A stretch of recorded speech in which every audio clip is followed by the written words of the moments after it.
مجاہد از قلم علی یار خان۔ بہت بہت شکریہ، مگر تم میرے لیے الجھنیں چھوڑے جا رہے ہو۔ آخر اس قید خانے میں میرا کون ہمدرد ہو سکتا ہے جو میری امداد کرنا چاہتا ہے؟ ان چکروں میں ابھی نہ پڑو، میں تمہیں بتا دیتا، لیکن مجھے اس کے لیے منع کیا گیا ہے۔ ویسے جیل میں تمہیں جس چیز کی بھی ضرورت پڑے ہم چشم زن میں اسے مہیا کر دیں گے، مگر خدا کے لیے اس کے علاوہ اور کوئی ہنگامہ مت کرنا۔ اس نے مجھے زور سے دھکا دیا اور میں جان بوجھ کر نیچے گر پڑا۔ میں پڑا اسے دیکھتا رہا اور وہ دروازے سے باہر نکل گیا۔ اس کے نکلنے کے فوراً بعد واسدیو کو اندر دھکیل دیا گیا تھا۔ واسدیو تعجب سے میری شکل دیکھ رہا تھا اور میں حیرت سے اس آدمی کو جاتے ہوئے دیکھ رہا تھا جس نے مجھ سے باتیں کی تھیں اور جس نے اپنا نام گراہم بتایا تھا۔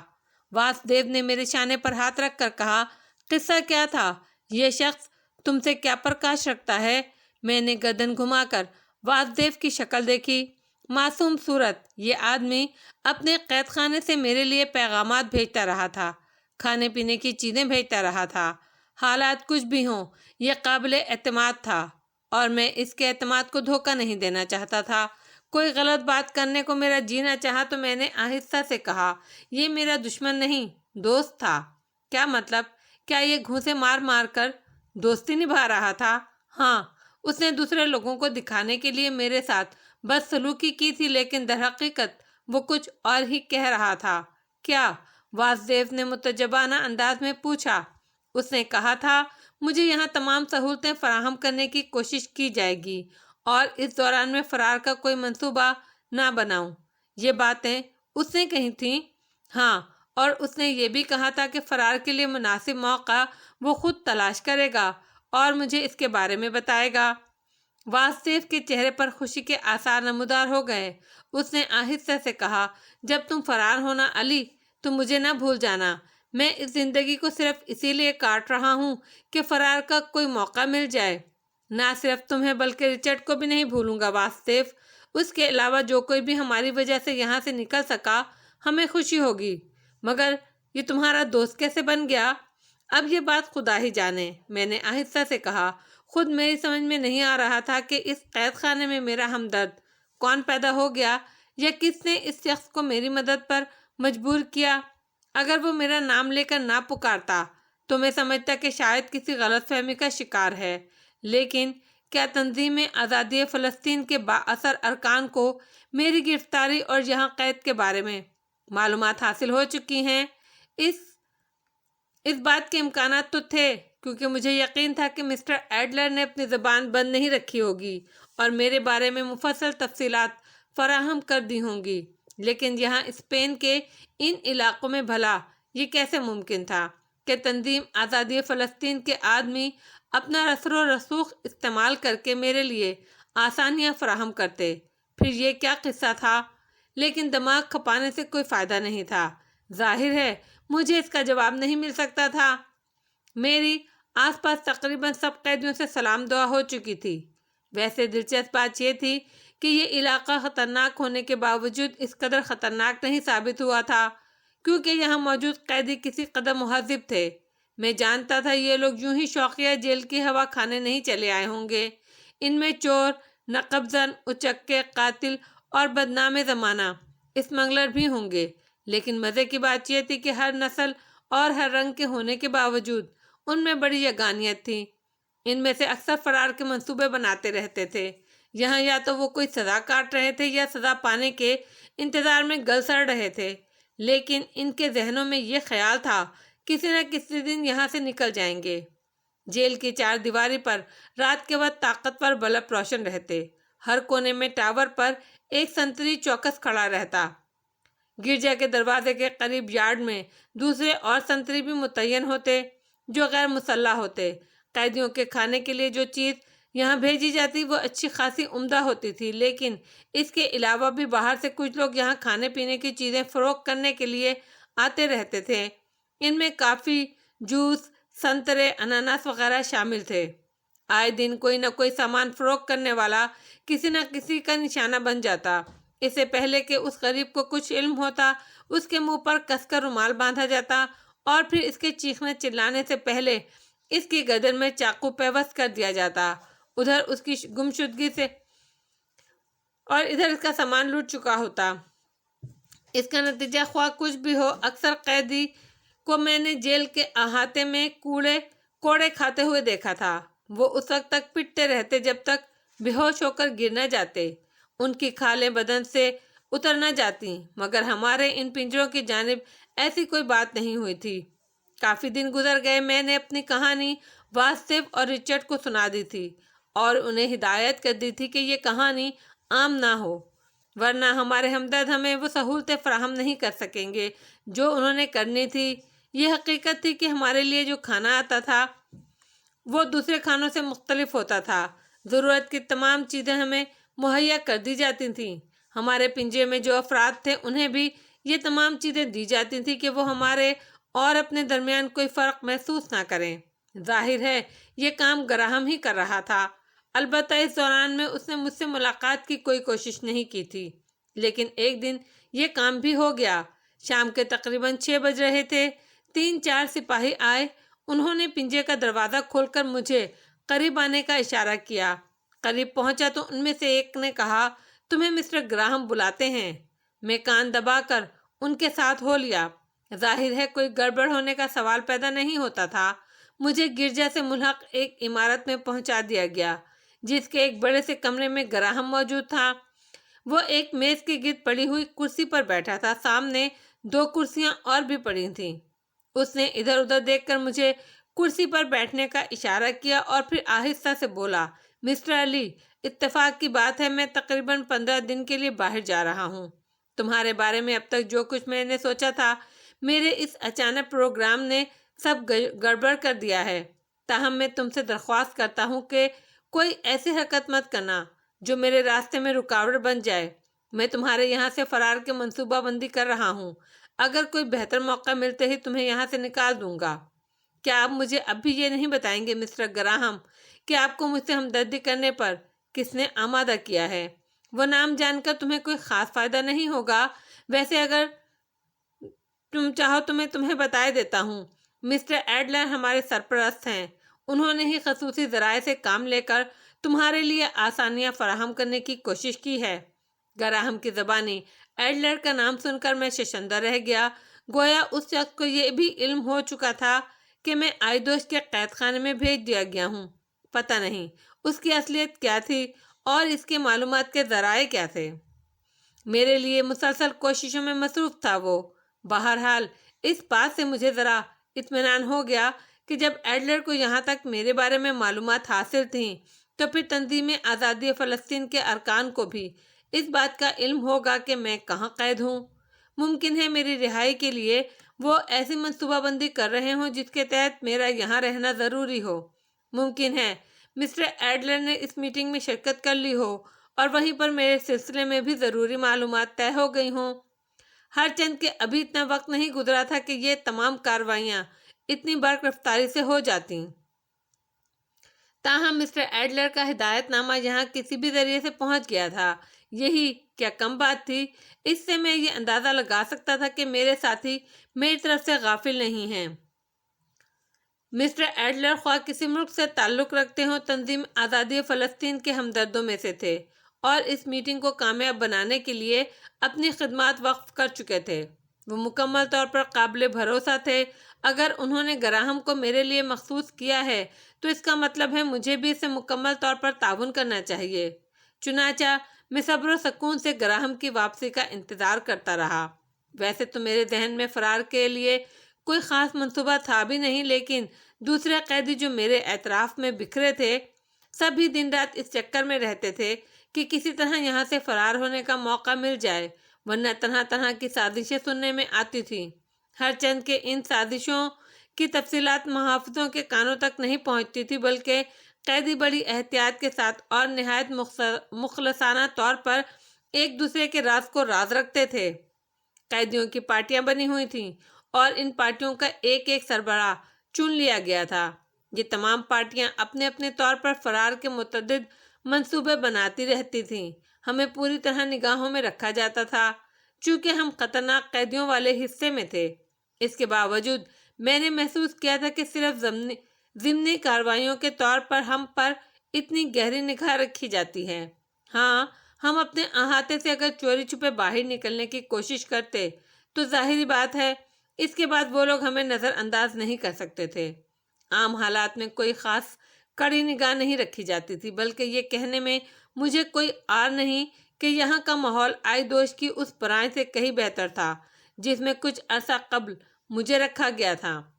ہاں، یہ ممکن ہے کہ خطرناک ترین لوگوں کے لیے جو یہاں موجود محافظوں کو نقصانات پہنچاتے ہیں، یا پھر جن کے بارے میں انہیں یہ یقین ہوگا کہ یہ کتے کی دم کی طرح کبھی سیدھے نہیں ہوں گے، ممکن ہے یہاں بھی کوئی ایسی جگہ مخصوص کر دی گئی ہو جیسی برانچ کے تہہ خانوں میں تھی، لیکن ہمیں اس کے بارے میں ابھی تک کوئی تفصیل معلوم نہیں ہو سکی تھی۔ ایک شام رچرڈ نے مجھ سے کہا، یہاں ایک شخص ہے جس کا نام کینگرو ہے۔ کینگرو ایک پیشہ ور قاتل تھا اور اسے یاد بھی نہیں کہ اس نے اپنی زندگی میں کتنے قتل کیے ہیں۔ اس میں کوئی شک نہیں کہ جیدار آدمی ہے۔ وہ فرار کا ایک منصوبہ بنا رہا ہے اور اس کے لیے اس نے طے کیا ہے کہ جتنے زیادہ سے زیادہ افراد اس کے ساتھ ہوں بہتر رہے گا۔ منصوبہ کیا ہے؟ میں نے سوال کیا۔ ابھی اس کی تفصیلات تو معلوم نہیں ہوئیں، لیکن کینگرو کا کہنا ہے کہ اس نے اچھا خاصا اسلحہ جمع کر لیا ہے اور زیادہ سے زیادہ لوگوں کو وہ یہاں سے نکال لے جانے کی فکر میں سرگرداں ہے۔ وہ اپنے ساتھ شامل ہونے والوں میں اسلحہ تقسیم کرے گا اور پھر جیل میں ایک رات باقاعدہ فرار کی کارروائی ہوگی، اور جتنے بھی محافظ موت کا نشانہ بن سکیں گے انہیں موت کے گھاٹ اتار دیا جائے گا۔ اوہ ہو، گویا کھلم کھلا؟ میں نے سوال کیا۔ ہاں، رچرڈ نے جواب دیا۔ تو تم اس منصوبے سے متاثر ہو رچرڈ؟ میں نے سوال کیا۔ نہیں، متاثر نہیں ہوں، لیکن سوچ رہا ہوں یہاں آئے ہوئے ہمیں کافی دن گزر چکے ہیں، کوئی نہ کوئی ڈھنگ کا کام ہونا ہی چاہیے، رچرڈ بولا۔ میں نے پرخیال انداز میں گردن ہلائی، لیکن میں کینگرو نامی اس شخص کے منصوبے سے قطعاً متاثر نہیں تھا۔ میں نے رچرڈ سے کہا، دیکھو رچرڈ، میں تمہیں اس منصوبے میں شریک ہونے سے نہیں روکوں گا، کیونکہ خود میرے اپنے ذہن میں کوئی جامع منصوبہ نہیں ہے، لیکن میں اس میں شریک نہیں ہو سکوں گا۔ کیوں؟ رچرڈ نے تعجب سے پوچھا۔ اس لیے کہ میں کسی کا انتظار کر رہا ہوں، میں نے جواب دیا۔ رچرڈ چند لمحے خاموش نگاہوں سے مجھے دیکھتا رہا، پھر گردن ہلا کر بولا، ٹھیک ہے، اگر تم اس منصوبے میں شریک نہیں ہو سکتے تو پھر ہمارے لیے بھی ضروری نہیں ہے کہ ہم کینگرو کا ساتھ دیں۔ کچھ دن اور صحیح، یہاں سے نکلنا تو ہوگا۔ ہاں، ظاہر ہے میں بھی خوشی سے اس جگہ زندگی گزارنے کا قائل نہیں ہوں، لیکن دراصل کچھ ایسی باتیں ہیں جن کی وجہ سے مجھے یہاں رکنے پر مجبور ہونا پڑ رہا ہے۔ کچھ لوگ میرے لیے کوشش کر رہے ہیں۔ میں نہیں چاہتا اپنی غلط منصوبہ بندی یا کسی اندھے اقدام سے نہ صرف یہ کہ خود ناکام رہوں بلکہ ان لوگوں کو بھی خطرے میں ڈالوں۔ ٹھیک ہے، میں کینگرو کے منصوبے میں حصہ نہیں لوں گا، لیکن دیکھیں گے وہ کہاں تک کامیاب ہوتا ہے۔ میں خاموش رہا۔ رچرڈ نے اس کے بعد کینگرو کے منصوبے کے بارے میں مجھ سے کوئی بات نہیں کی تھی، لیکن پتہ نہیں کیوں کینگرو نے اپنے منصوبے کو عملی جامہ نہیں پہنایا۔ ہاں، ایک شام کچھ ہنگامہ سا ضرور ہوا، تھوڑی سی گرفتاریاں ہوئیں، کینگرو کو بھی وہاں سے گھسیٹ کر لے جایا گیا، اور اس کے بعد ہمیں پتہ نہیں چل سکا کہ کینگرو کو کہاں قید کیا گیا ہے۔ یہ بات ثابت ہو چکی تھی کہ کینگرو کا منصوبہ مقامی حکام کے علم میں آ گیا اور منصوبے کی ابتدا سے ہی اس کا اختتام کر دیا گیا۔ یقیناً اگر ہم بھی اس منصوبے میں شامل ہوتے تو گرفتار ہونے والوں میں ہمارا نام بھی شامل ہوتا۔ اس طرح کم از کم میں نے یہ اندازہ لگایا کہ محافظ جتنے بے پرواہ نظر آتے ہیں اتنے ہیں نہیں، بلکہ اپنے طور پر انہوں نے بھی شاید انتظامات کر رکھے ہیں، قیدیوں کے فرار کے منصوبہ سے واقف ہوتے رہتے ہیں۔ اس احساس کے تحت ہمیں محتاط ہو جانا پڑا۔ اس کا مطلب تھا ہمارے درمیان کچھ ایسے اہم افراد موجود ہیں جو بظاہر قیدیوں کی حیثیت سے زندگی گزار رہے ہیں، لیکن در حقیقت لوگوں کے مخبر ہیں۔ اس میں تعجب کی کوئی بات نہیں تھی، لیکن ایسے لوگوں کی تلاش ذرا مشکل کام تھا، کیونکہ وہ باقاعدہ تربیت یافتہ ہوتے ہیں، اور میں اور دونوں ساتھیوں نے فیصلہ کیا کہ ہم ایسے لوگوں کی تلاش کی بھرپور کوشش کریں گے، اور بہتر یہ ہے کہ آئندہ اور کسی شخص کے ساتھ مل کر فرار کی منصوبہ بندی میں کوئی دلچسپی نہ لیں۔ چنانچہ ایسا ہی ہوا۔ یہاں آئے ہوئے ہمیں تقریباً 20 دن گزر گئے۔ 21ویں دن میں بری طرح بیزار ہو چکا تھا، کیونکہ اب قید کی یہ زندگی سخت ناگوار گزر رہی تھی۔ میں صرف گراہم کی وجہ سے خاموش بیٹھا رہا، ورنہ یہ تصور ہی میرے لیے سہانے روح تھا کہ ایک قیدی کی حیثیت سے بقیہ زندگی کسی قید خانے میں گزاروں۔ اس سے بدرجہ بہتر فرار کی کوشش میں مر جانا تھا۔ 21ویں دن صبر کا پیمانہ لبریز ہو رہا تھا تو میں نے گراہم کو دیکھا۔ وہ خاص طور سے شاید ہمارے پنجرے کے سامنے سے گزرا تھا، لیکن اس نے ہماری طرف نگاہ نہ ڈالی، نہ کوئی اشارہ، بس سامنے سے گزر گیا۔ صبح مجھے اس کے سامنے پیش کیا گیا۔ 4 سپاہی بڑی بے دردی سے مجھے دھکے دیتے ہوئے اس کے دفتر میں لے گئے۔ چونکہ انہوں نے گراہم کا نام لے دیا تھا، اس لیے میں نے کوئی تعارض نہیں کیا، اور میں قطعی اس موڈ میں نہیں تھا کہ کسی کی بالادستی تسلیم کرتا۔ میں تو اتنا عاجز آ چکا تھا ان لوگوں سے کہ میرے سامنے اگر 10-20 بھی آ جاتے اور میری مرضی کے خلاف مجبور کرنے کی کوشش کرتے تو میں ان میں سے جتنوں کو بھی ہلاک کر سکتا تھا کر دیتا، اور اس کے بعد خود بھی جان دے دیتا۔ گراہم نے خشمگین نگاہوں سے مجھے دیکھا اور پھر کرخت لہجے میں بولا، میں تمہاری موجودہ مصروفیات کے بارے میں معلومات حاصل کرنا چاہتا ہوں، چلو تم لوگ باہر جاؤ۔ اس نے اپنے آدمیوں کو حکم دیا۔ وہ سب گردن جھکا کر باہر چلے گئے۔ تب گراہم کے ہونٹوں پر مسکراہٹ پھیل گئی۔ اس نے کہا، اپنے اس لہجے پر تم سے معافی کا خواستگار ہوں علی یار خان، تم تو بہت گریٹ آدمی ہو۔ مجھے تمہارے بارے میں تمام تفصیلات معلوم ہو چکی ہیں۔ آپ کہاں گئے تھے مسٹر گراہم؟ میں نے سوال کیا۔ یوں تو میں اپنے ہی کام سے گیا تھا، لیکن اس میں مسٹر ایڈلر سے ملاقات بھی شامل تھی۔ وہ اس وقت بیلجیم میں ہیں، مجھ سے نہیں مل سکے، لیکن میری ان سے ٹیلی فون پر بات چیت ہو چکی ہے۔ خوب، کیا انہوں نے کچھ تفصیلات بتائی ہیں میرے بارے میں؟ ہاں، مختصر سی گفتگو تھی، اور ظاہر ہے ہم ٹیلی فون پر دیر تک گفتگو نہیں کر سکتے تھے، اور وہ بھی مخدوش گفتگو۔ تاہم انہوں نے مختصر الفاظ میں مجھے یہ بتایا کہ تم بہت بلند انسان ہو مسٹر علی۔ میں ابھی تمہارے لیے کوئی منصوبہ بندی نہیں کر سکا ہوں، البتہ ایک چھوٹا سا پلان میرے ذہن میں ہے۔ میں چاہتا ہوں تم فرار کی ایک کوشش کر لو، کیونکہ مسٹر ایڈلر کسی اہم مسئلے میں الجھ گئے ہیں اور فی الحال کچھ کرنے کے قابل نہیں ہیں۔ اسی لیے انہوں نے مجھ سے درخواست کی کہ میں کسی بہتر ذریعے سے تمہیں یہاں سے نکالنے کی کوشش کروں۔ بات دراصل یہ ہے مسٹر علی یار خان کہ میری اپنی پوزیشن بھی یہاں بہت بڑی نہیں ہے، اور پھر آئیدوش کے قید خانے کو ایک ناقابل تسخیر دیوار سمجھا جاتا ہے۔ یہاں فرار کے منصوبوں کی صرف منصوبہ بندیاں ہوتی ہیں۔ آج تک چند ہی بار کوئی قدم اٹھایا گیا ہے، لیکن ہم نے ان لوگوں کو ناکام کر دیا۔ یہ پہلا موقع ہوگا کہ جیل خانے کا ایک محافظ کسی کو یہاں سے نکالنے کی کوشش کرے۔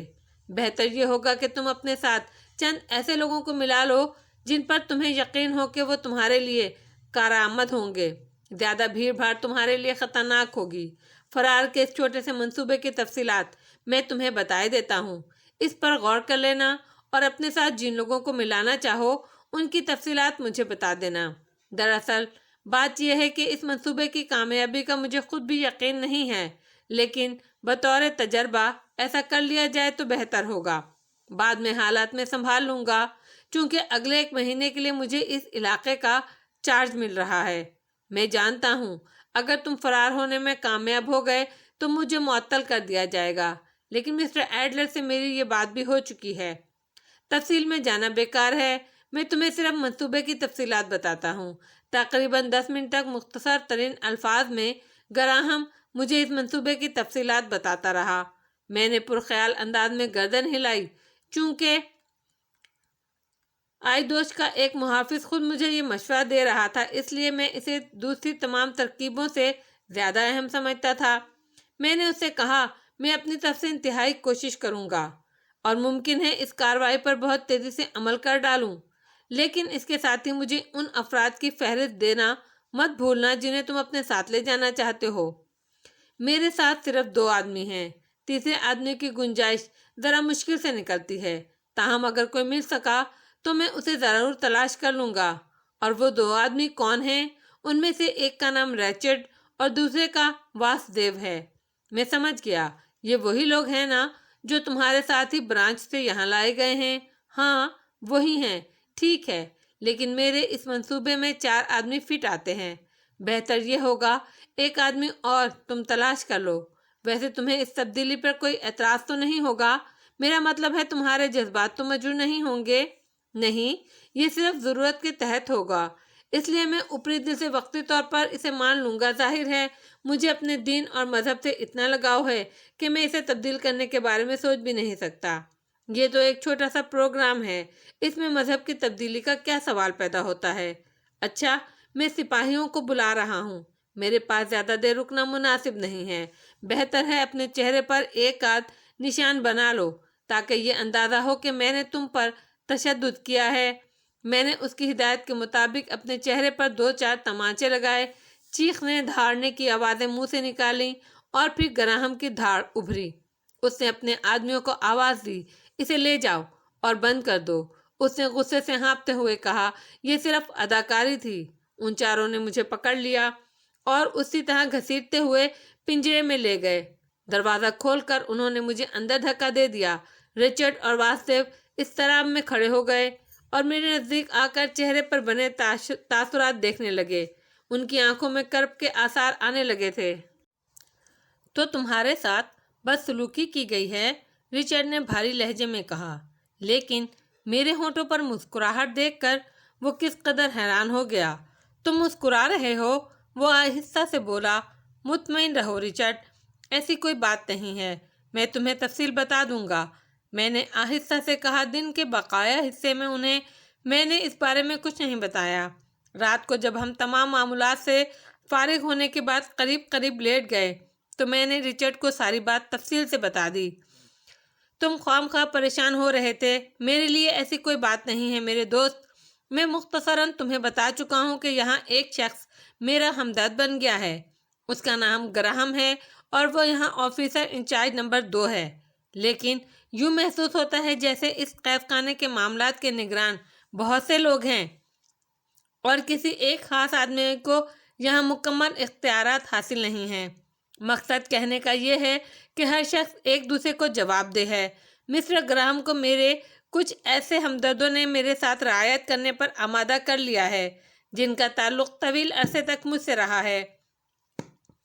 ان کے بارے میں تفصیلات بتانا بیکار ہے رچرڈ، بس میں تمہیں اتنا بتا دوں کہ وہ لوگ میری رہائی چاہتے ہیں اور اس کے لیے انہوں نے مسٹر گراہم کو پتہ نہیں کس طرح تیار کر لیا ہے۔ اب ذرا سوچو کہ اگر قید خانے کا کوئی محافظ خود ہمارے فرار کے منصوبے بنائے تو ہمیں کتنی آسانی مل سکتی ہے، لیکن اس کے باوجود وہ وثوق سے یہ بات نہیں کہتا کہ ہم اپنی کوشش میں کامیاب ہو جائیں گے۔ اس کا مطلب ہے یہاں صرف ایک آدمی کی بادشاہت نہیں ہے، خواہ وہ یہاں کا انچارج ہی کیوں نہ ہو۔ میں اس کے طلب کرنے پر اس کے پاس گیا تھا۔ باقی جو کچھ تم دیکھ رہے ہو یہ سب اداکاری ہے۔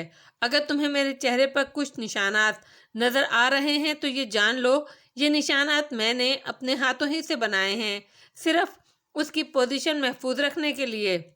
اوہ! رچرڈ اور واسدیو کی ہلکی ہلکی آوازیں ابھریں۔ پھر واسدیو نے کہا، کیا منصوبہ پیش کیا ہے اس نے؟ ڈیئر واسدیو، اس منصوبے کے لیے خاص طور سے تمہیں اور مجھے تھوڑا سا ذہنی طور پر متاثر ہونا پڑے گا، یعنی ہمیں یہ تاثر دینا پڑے گا کہ ہم عیسائیت کی طرف راغب ہو رہے ہیں اور یہ مسٹر رچرڈ دینی مبلغ کا کام بھی انجام دے رہے ہیں۔ اس رغبت کے بعد ہمیں گرجا گھر بھی جانا ہوگا۔ 2-3 بار ہم گرجا گھر کے چکر لگائیں گے اور اس کے بعد اپنے منصوبے کی تکمیل کریں گے۔ میں نے آہستہ آہستہ رچرڈ اور واسدیو کو تمام تفصیلات سمجھا دیں۔ واسدیو خشک ہونٹوں پر زبان پھیر کر بولا، اس کا مطلب ہے منصوبہ خاصا طویل ہے۔ جلد بازی تو ویسے بھی مناسب نہیں ہوتی۔ کیا خیال ہے تم اس کے لیے تیار ہو؟ ذہنی طور پر تو میں کبھی تیار نہیں ہو سکتا، لیکن اگر یہ وقتی ضرورت ہے تو کوئی حرج نہیں ہے۔ حالانکہ اس پر مجھے اعتراض ہونا چاہیے، رچرڈ نے مسکراتے ہوئے کہا۔ مجھے معاف کرنا میرے دوست، اگر مجھے تم پر اعتماد نہ ہوتا تو میں تمہیں یہ منصوبہ بتاتا ہی نہیں۔ میں نے کہا، ارے ایسے یہ کیسی باتیں کر رہے ہو؟ میں نے تو یہ بات صرف مذاق میں کہی ہے۔ تو پھر پرسوں تم ہمارے ساتھ گرجا گھر چل رہے ہو؟ رچرڈ نے پوچھا۔ ہاں، میں نے جواب دیا۔ اتوار کے دن دوسرے تمام لوگوں کے ساتھ میں اور واسدیو بھی گرجا گھر پہنچ گئے۔ دلچسپ بات یہ تھی کہ کسی نے اس بات پر توجہ بھی نہیں دی تھی کہ ہم تھوڑے دن پہلے تو عیسائیت سے تعلق نہیں رکھتے تھے، اب اچانک اس کی جانب کیوں راغب ہو گئے۔ چنانچہ ہمیں اس کام میں کوئی دقت پیش نہیں آئی۔ میں اور واسدیو عبادت میں شریک نہیں ہوئے تھے، بلکہ ہم وہاں کے معاملات کا جائزہ لے رہے تھے تاکہ ایکشن کے لیے تفصیلات اکٹھی کر لیں۔ ہماری عقبی نگاہیں عبادت کے دوران وہاں موجود ایک ایک فرد کا جائزہ لے رہی تھیں، اور ہم نے محسوس کیا تھا کہ اگر پوری توجہ اور کوشش سے ہم اپنا کام انجام دیں تو شاید نکل جانے میں کامیابی نصیب ہو ہی جائے۔ باقی سب تقدیر کا کھیل ہے۔ اگر تقدیر ہی یاوری نہ کرے تو دوسری بات ہے۔ زندگی اور موت کے اس کھیل میں حصہ لینے کے لیے ہم خود کو تیار کر چکے تھے۔ پادری کے وعظ اور نیک چلنے کی ہدایتوں کے بعد عبادت ختم ہو گئی۔ ہم سب شریف انسانوں کی مانند وہاں سے واپس ہوئے اور اپنے قید خانے میں آئے، سر جوڑ کر بیٹھ گئے۔ طے پایا کہ گرجے میں عبادت کے لیے باقاعدگی سے جاتے رہیں گے۔ گرجا مثلث شکل کا تھا، دونوں جانب ایک ایک دروازہ یارڈ کی طرف کھلتا تھا، اور مرکزی دروازے کا گارڈ روم کے سامنے، یہاں صرف سلاخیں ہمارا راستہ روک سکتی تھیں۔ سلاخوں کے دوسری طرف جیل کے وارڈن رہائش پذیر تھے۔ ان کے کارٹروں میں سے ایک دروازہ باہر گلی میں کھلتا تھا۔ چونکہ عبادت کے وقت گرجا بھر جاتا تھا، اسی لیے گارڈ روم کا سلاخوں والا دروازہ کھول دیا جاتا تھا اور وارڈ وہاں نگرانی کے لیے کھڑے ہو جاتے تھے۔ ہمارا منصوبہ یہ تھا کہ جب واز کی گھنٹی بجے ہم اکٹھے حملہ کر دیتے۔ مجھے گراہم کی گردن پر چاقو رکھ کر اسے یہ حکم دینا تھا کہ ہمیں یہاں سے نکالنے کی اجازت دو، ورنہ تمہاری شہرت کاٹ دی جائے گی۔ رچرڈ کو یہ ڈرامہ پادری کے ساتھ کرنا تھا، اور واسدیو کے سپرد یہ ذمہ داری تھی کہ وہ وہاں موجود لوگوں کو رائفل کی نال پر رکھ لے، اور وارڈ کوئی گڑبڑ کرنے کی کوشش کرے تو اسے ہلاک کر دے۔ یہ کام صرف 3 آدمیوں کے بس کا نہیں تھا، لیکن زیادہ لوگوں کو ہم اپنا ہمنوا اس لیے نہیں بنانا چاہتے تھے کہ کہیں بھانڈا نہ پھوٹ جائے۔ اس کے لیے مجھے مسٹر گراہم نے خاص طور سے ہدایت کی تھی۔ مسٹر گراہم نے ہتھیار ایک خاص ذریعے سے فراہم کرنے کا وعدہ کیا تھا۔ ہمیں مسٹر گراہم اور پادری کو ساتھ لیے ہوئے گرجے کے دروازے سے نکلنا تھا، وہاں سے گارڈ روم میں آنا تھا، پھر سلاخوں والا دروازہ بند کر کے لکڑی کا بڑا دروازہ کھول کر باہر نکلنا تھا۔ باہر ہمارے لیے سواری کا بھی انتظام کیا گیا تھا۔ بظاہر یہ منصوبہ خاصا اطمینان بخش تھا، کیونکہ اس کے بعد کے معاملات بھی مسٹر گراہم نے مجھے بتا دیے تھے۔ انہوں نے کہا تھا وہ گاڑی جو ہمیں لے کر جائے گی آنن فانن میں ہمیں ایک ایسی جگہ پہنچا دے گی جہاں ہمیں کچھ دیر چھپنا ہوگا۔ اس کے بعد ہمیں سمندری راستے یہاں سے نکال دیا جائے گا۔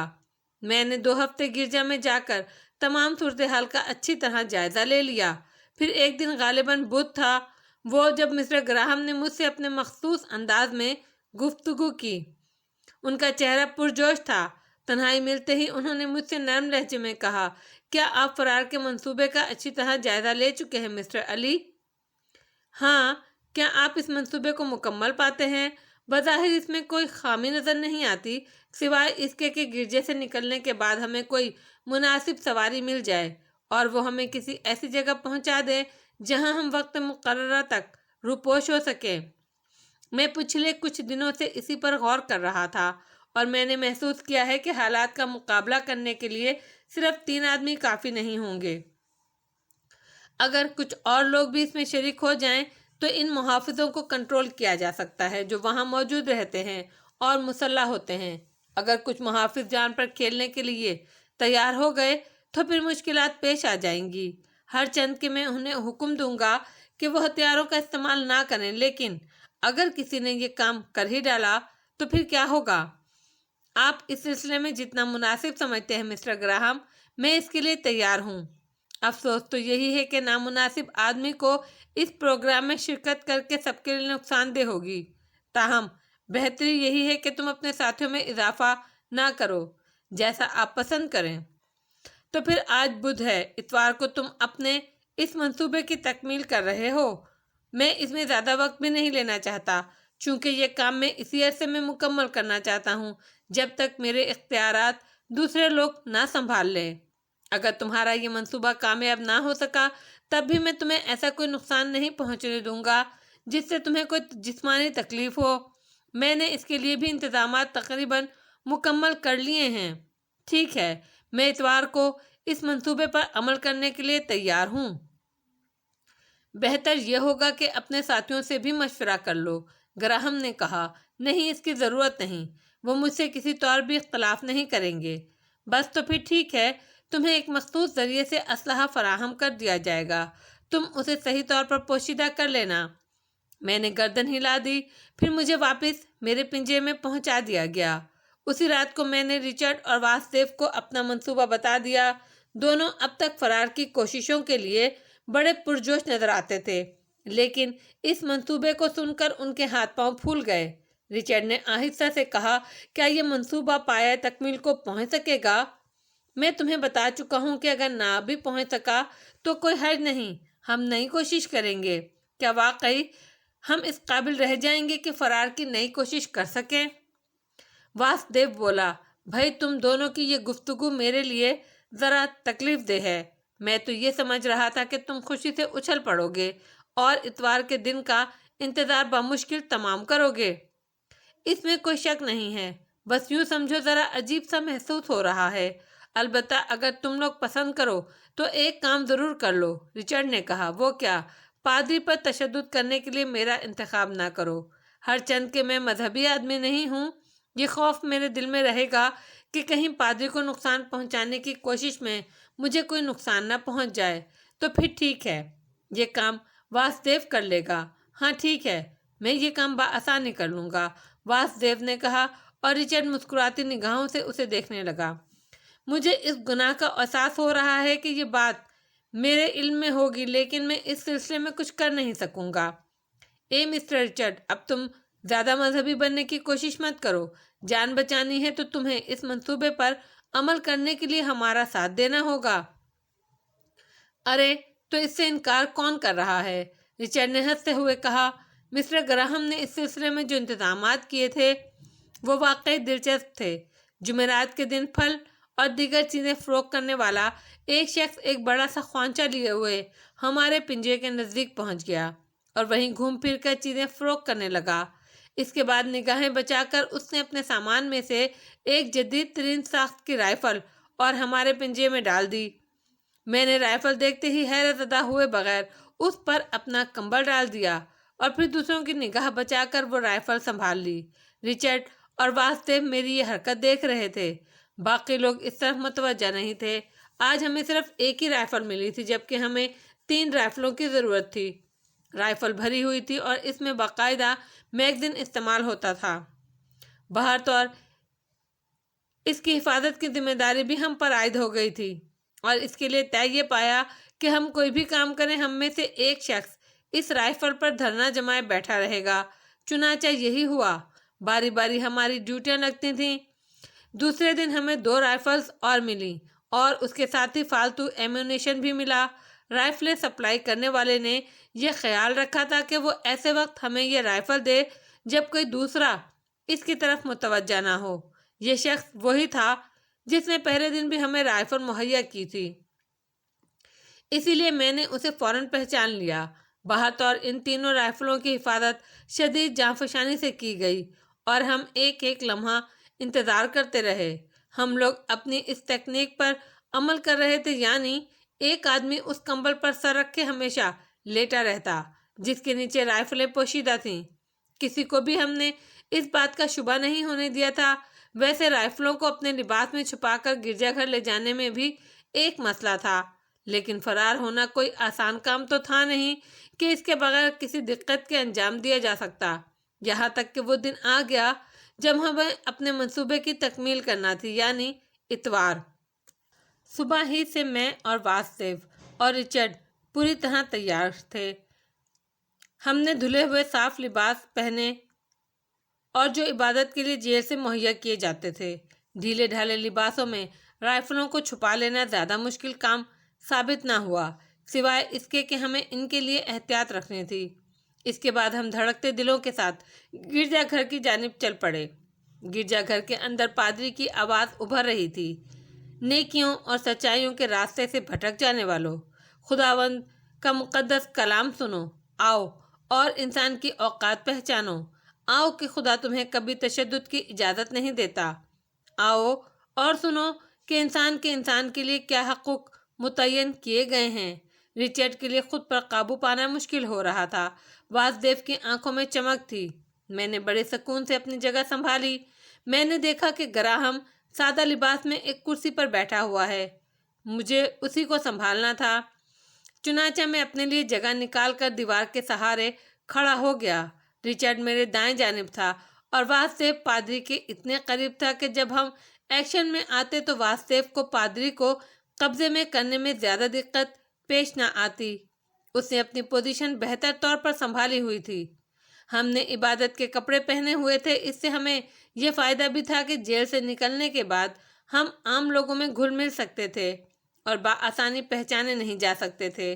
رائفل میرے لباس میں چھپی ہوئی تھی اور اس پوزیشن میں تھی کہ ایک لمحے میں اسے نکال لینے میں کوئی دقت نہ ہو۔ ہم سب ایک دوسرے سے نگاہیں ملائے ہوئے تھے۔ ہماری آنکھیں گوشے گوشے کا جائزہ لے رہی تھیں۔ گھنٹی بجانے والا لڑکا اپنے فرض کی ادائیگی کے لیے پہنچ چکا تھا۔ پہلی گھنٹی بجی اور میں نے لمبا سانس لیا۔ پھر دوسری گھنٹی بجی اور یہی وقت عمل کا تھا۔ چنانچہ میں نے پھرتی سے رائفل نکالی، چھلانگ لگا کر گراہم کے قریب پہنچ گیا۔ میں نے رائفل کی نال اس کی گردن پر لگا دی۔ اسی اثنا میں واسدیو نے پادری کو نرغے میں لے لیا۔ پادری بری طرح چونک پڑا تھا۔ اس نے خوفزدہ نگاہوں سے واسدیو کو دیکھا اور پھر ڈرے ڈرے انداز میں بولا، رحم کرو، مجھ پر رحم کرو، میری جان مت لو، میں تو خدا کا ایک گناہ گار بندہ ہوں۔ رچرڈ نے اس طرف توجہ نہیں دی۔ اس نے ایک دم پیچھے ہٹ کر رائفل کی نال ان وارڈز کے سامنے کر دی جو ہتھیار سنبھال رہے تھے۔ اس نے غراتی ہوئی آواز میں کہا، تم میں سے ہر شخص ہتھیار ڈال دے ورنہ میں قتل عام شروع کر دوں گا۔ ابھی تک کا کام منصوبے کے عین مطابق ہو رہا تھا۔ کامیابی کی منزل قریب آ رہی تھی۔ آزاد فضاؤں کی خوشبو کا احساس سرور انگیز تھا۔ میں نے بے رحمی سے گراہم کا کالر پکڑ کر سیدھا کیا اور رائفل کی نال اس کی پیشانی سے لگا کر بولا، اپنے ان تمام لوگوں کو حکم دو کہ وہ ہتھیار پھینک دیں ورنہ 2 سیکنڈ کے اندر تمہارے بھیجے میں درجنوں سوراخ ہو جائیں گے۔ گراہم نے خوفزدہ نگاہوں سے مجھے دیکھا اور پھر ڈرے ڈرے لہجے میں بولا، کوئی شخص حرکت نہ کرے، اپنے اپنے ہتھیار پھینک دو، خبردار کوئی چالاکی دکھانے کی کوشش نہ کرے۔ گراہم کی آواز اتنی بلند تھی کہ وارڈوں نے سن لی۔ اندر بے شمار چیخیں ابھریں۔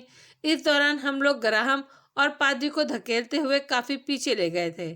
گراہم کی آواز نے وارڈز کو ہوشیار کر دیا تھا، لیکن گراہم کو اس طرح میرے نرغے میں دیکھ کر ان کی ہمت نہ ہوئی کہ ہم پر گولیوں کی بوچھاڑ کر سکیں۔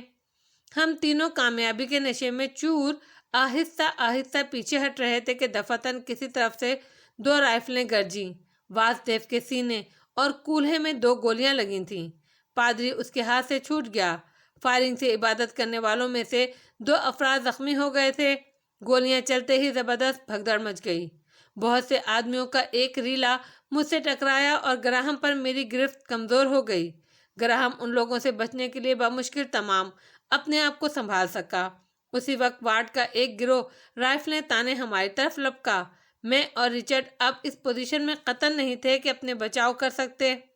ہم چاہتے تو اندھا دھند گولیاں برسا سکتے تھے، لیکن اس طرح ہماری زندگیاں بچنا مشکل ہو جاتی۔ جب تک ہماری رائفلوں میں ایمونیشن تھا ہم ان لوگوں کو ہلاک کر سکتے تھے، اور ہلاک ہونے والوں میں وہ قیدی بھی شامل ہوتے جن سے ہمیں کوئی پرخاش نہیں تھی، جو صرف عبادت کرنے کے لیے آئے تھے۔ وارڈز کا گروہ ہمارے قریب سے قریب تر آ رہا تھا اور اب اس کے سوا کوئی چارہ کار نہ تھا کہ ہم خودکشی کر لیں یا اپنے آپ کو ان کے حوالے کر دیں۔ اس بھیڑ میں بیچارہ گراہم بھی ہماری نگاہوں سے روپوش ہو چکا تھا، جس نے ہمارے لیے اپنا وقار، اپنی ملازمت بلکہ اپنی زندگی ہی داؤ پر لگا دی تھی۔ لاتیں، ٹھوکریں، گھونسے اور پھر بے ہوشی، یہ تھا آج دوش سے فرار کی اس شاندار جدوجہد کا انجام۔ پھر ہوش اور اس کے بعد سرد ہواؤں کی بدن کی چوٹوں سے اٹکلیاں۔ زندگی نئے رموز سے آشنا ہو رہی تھی۔ اب تک کی زندگی میں مشقت ضرور تھی، ذہنی بھی اور جسمانی بھی، لیکن یہ مار پیٹ کی مشقت ذرا اجنبی تھی۔ ہسپتال میں آنکھ نہیں کھلی تھی کہ جس کی دیواریں سفید ہوں، جسم کے نیچے آرام دہ بستر ہو، نزدیکی تمے دار نرسیں اور نرم لہجے سے مسیحائی کرنے والے ڈاکٹر ہوں۔ ایسے حالات میں کم از کم ذہنی حالت ہی درست ہوتی ہے، لیکن یہاں صورتحال مختلف تھی۔ کھردری یک بستہ زمین، ویران اور تاریک ماحول اور سرد ہوائیں۔ قریب ہی کسی کی کراہ سنائی دی اور ذہن جاگ اٹھا۔ آواز شناسا تھی۔ میں نے ہاتھوں کو جنبش دی تو آواز الفاظ کی شکل اختیار کر گئی۔ کون؟ رچرڈ۔ رچرڈ کی آواز کی شناخت میں کوئی دقت نہیں ہوئی تھی۔ میں ہوں رچرڈ۔ خدا کا شکر ہے تم زندہ ہو۔ کیا تم بھی زندہ ہو؟ میں تکلیف کے باوجود شگفتگی نہیں کھو سکا تھا۔ ہاں، لگتا تو ایسا ہی ہے۔ اور واسدیو؟ میں نے بے اختیار پوچھا۔ وہ فرار ہونے میں کامیاب ہو گیا ہے، رچرڈ نے عجیب سے لہجے میں کہا۔ کیا واقعی؟ مگر کیسے؟ میں نے تمسخرانہ انداز میں کہا۔ اس جلد باز نے اپنا منصوبہ بدل دیا تھا۔ قید خانے سے فرار ہونے میں ناکام رہ کر وہ اس دنیا ہی کو چھوڑ بھاگا۔ رچرڈ کی آواز میں تعصب تھا۔ میں اس کے الفاظ پر سکتے میں رہ گیا۔ رچرڈ کے الفاظ کا مفہوم سمجھنے میں مجھے کوئی دقت نہیں ہوئی، جبکہ اس کے پہلے الفاظ پر مجھے حیرت تھی، کیونکہ میں نے واسدیو کو خود گولیاں لگتے ہوئے دیکھی تھی۔ اگر مجمع اس طرح بے قابو نہ ہو جاتا اور گراہم میری گرفت میں نہ ہوتا تو محافظ ہم دونوں کو بھی زندہ نہ چھوڑتے۔ بس ہم بچ ہی گئے تھے۔ واسدیو کی موت نے دل کو شدید دھچکا پہنچایا۔ کئی منٹ تک تو میں کچھ بول نہیں سکا۔ تو رچرڈ کی آواز ابھری، کیا تم واسدیو کا سوگ منا رہے ہو؟ تمہیں اس کا علم نہیں ہے؟ میں نے پوچھا۔ نہیں، تعجب ہے، حالانکہ وہ… ہم زندہ کب ہیں ڈیئر خان؟ زندگی تو ہم سے مذاق کر رہی ہے۔ کیا زندگی اسے کہتے ہیں جو ہم گزار رہے ہیں؟ ہم تو بے بدن روحیں ہیں جو جسموں کے قول کی تلاش میں سرگرداں ہیں۔ اس لیے کسی کا سوگ نہیں منایا جا سکتا، اس کی گنجائش نہیں ہے۔ ٹھیک کہتے ہو، میں گہری سانس لے کر بولا۔ پھر میں نے چونک کر کہا، کیا رات کا وقت ہے رچرڈ؟ ہاں، کیوں؟ گہری تاریکی چھائی ہوئی ہے، بہت گہری۔ مگر تم یہ سوال کیوں کر رہے ہو؟ بس ایسے ہی میں نے سوچا، کہیں میں بینائی سے محروم تو نہیں ہو گیا۔ بدن کی چوٹوں کا شمار نہیں ہے، کوئی ٹوٹ پھوٹ تو نہیں ہوئی؟ لگتا تو یوں ہی ہے جیسے بدن کا کوئی حصہ سلامت نہ ہو۔ ویسے چیک کرتا ہوں، میں نے کہا اور ہاتھ پاؤں ہلا کر دیکھنے لگا، لیکن خدا کا شکر کوئی ہڈی نہیں ٹوٹی تھی۔ تب میں نے کہا، میں ٹھیک ہوں اور تم؟ بیچاروں نے بڑی احتیاط سے مارا ہے، میں بھی صحیح سالم ہوں، رچرڈ نے کہا اور ہنس پڑا۔ یہ کے بعد ہم تھکے تھکے انداز میں خاموش ہو گئے۔ میں اپنے ذہن کو چوٹوں کی تکلیف سے آزاد رکھنے کی کوشش کر رہا تھا، لیکن خاموش ہونے سے اندازہ ہوا اس طرح چوٹوں کی تکلیف بڑھ جاتی ہے۔ تب میں نے رچرڈ سے کہا، ہمارے دوست گراہم نے ہمارے لیے مرہم پٹی کا بندوبست بھی نہیں کیا اور اس طرح یہاں پھینکوا دیا، کیا یہ تعجب خیز بات نہیں ہے؟ رچرڈ چند لمحے کچھ نہیں بولا، غالباً سوچ رہا تھا۔ پھر اس نے گردن اٹھا کر کہا، مجھے تو پہلے بھی یہ یقین نہیں تھا کہ یہاں کا کوئی آدمی بے غرض ہماری مدد کرے گا، لیکن اندازہ یہ ہوا کہ مسٹر گراہم نے جو کیا وہ اس میں مخلص تھے اور ہمیں اتنا موقع بھی نہ ملتا۔ لیکن اس کے ساتھ ساتھ ہمیں یہ بھی ذہن نشین رکھنا چاہیے کہ کوئی بھی مسٹر گراہم پر شبہ کر سکتا ہے۔ وہ جس قدر ہمارے لیے کام کر سکتے تھے، اس سے زیادہ خود ان کے لیے بھی ممکن نہیں تھا۔ میں نے رچرڈ کی بات سے اتفاق کیا۔ پھر میں نے کہا، رچرڈ، یہ بات تم کیسے کہہ سکتے ہو کہ واسدیو مر گیا؟ ظاہر ہے میرے ساتھ ساتھ ہی تمہاری بھی پٹائی شروع ہو گئی تھی۔ کیا تم بے ہوش نہیں ہوئے تھے؟ ہوا تھا، لیکن بے ہوش ہونے سے پہلے واسدیو کا حشر دیکھ چکا تھا۔ میں اس کے نزدیک پہنچنے میں کامیاب ہو گیا تھا۔ چاہتا تو یہی تھا کہ اسے کچلے جانے سے بچاؤں، چونکہ وہ زخمی تھا، لیکن میں نے جب اس کے قریب پہنچ کر اسے دیکھا تو مجھے اندازہ ہوا کہ سینے پر لگنے والی گولی دل کو چھیدتی ہوئی نکل گئی تھی اور واسدیو اس دنیا میں نہیں تھا۔ چنانچہ میں اپنے بچاؤ کی فکر میں مصروف ہو گیا اور اس کے بعد بے ہوش ہو گیا، رچرڈ نے جواب دیا۔ رات کی تاریکی آہستہ آہستہ چھٹنے لگی، صبح نمودار ہو رہی تھی۔ پھر دن کی روشنی کے ساتھ ساتھ جب سورج نکلا اور ہمارے پنجروں میں دھوپ داخل ہوئی تو ہمیں کافی سکون محسوس ہوا۔ دن کی روشنی میں پتہ چلا کہ یہ وہ پنجرہ نہیں ہے جس میں عموماً ہمیں قید رکھا جاتا تھا، بلکہ ایک اور جگہ ہے، تاہم یہ بھی پنجرے ہی کی شکل میں بنی ہوئی تھی۔ ہمیں زیادہ آرام کا موقع نہیں ملا۔ تھوڑی دیر بعد 4-5 مسلح محافظ آئے۔ ان کے چہروں پر نفرت کے آثار تھے۔ انہوں نے ہمیں بے دردی سے گھسیٹ کر اس پنجرے سے نکالا اور اسی طرح لیے ہوئے چل پڑے۔ اندازہ درست ہی تھا، ہمیں مسٹر گراہم کے سامنے پیش کیا گیا تھا۔ گراہم کے چہرے پر خشونت کے آثار تھے۔ اس نے سرسری انداز میں ہمارے بارے میں تفصیلات سنی۔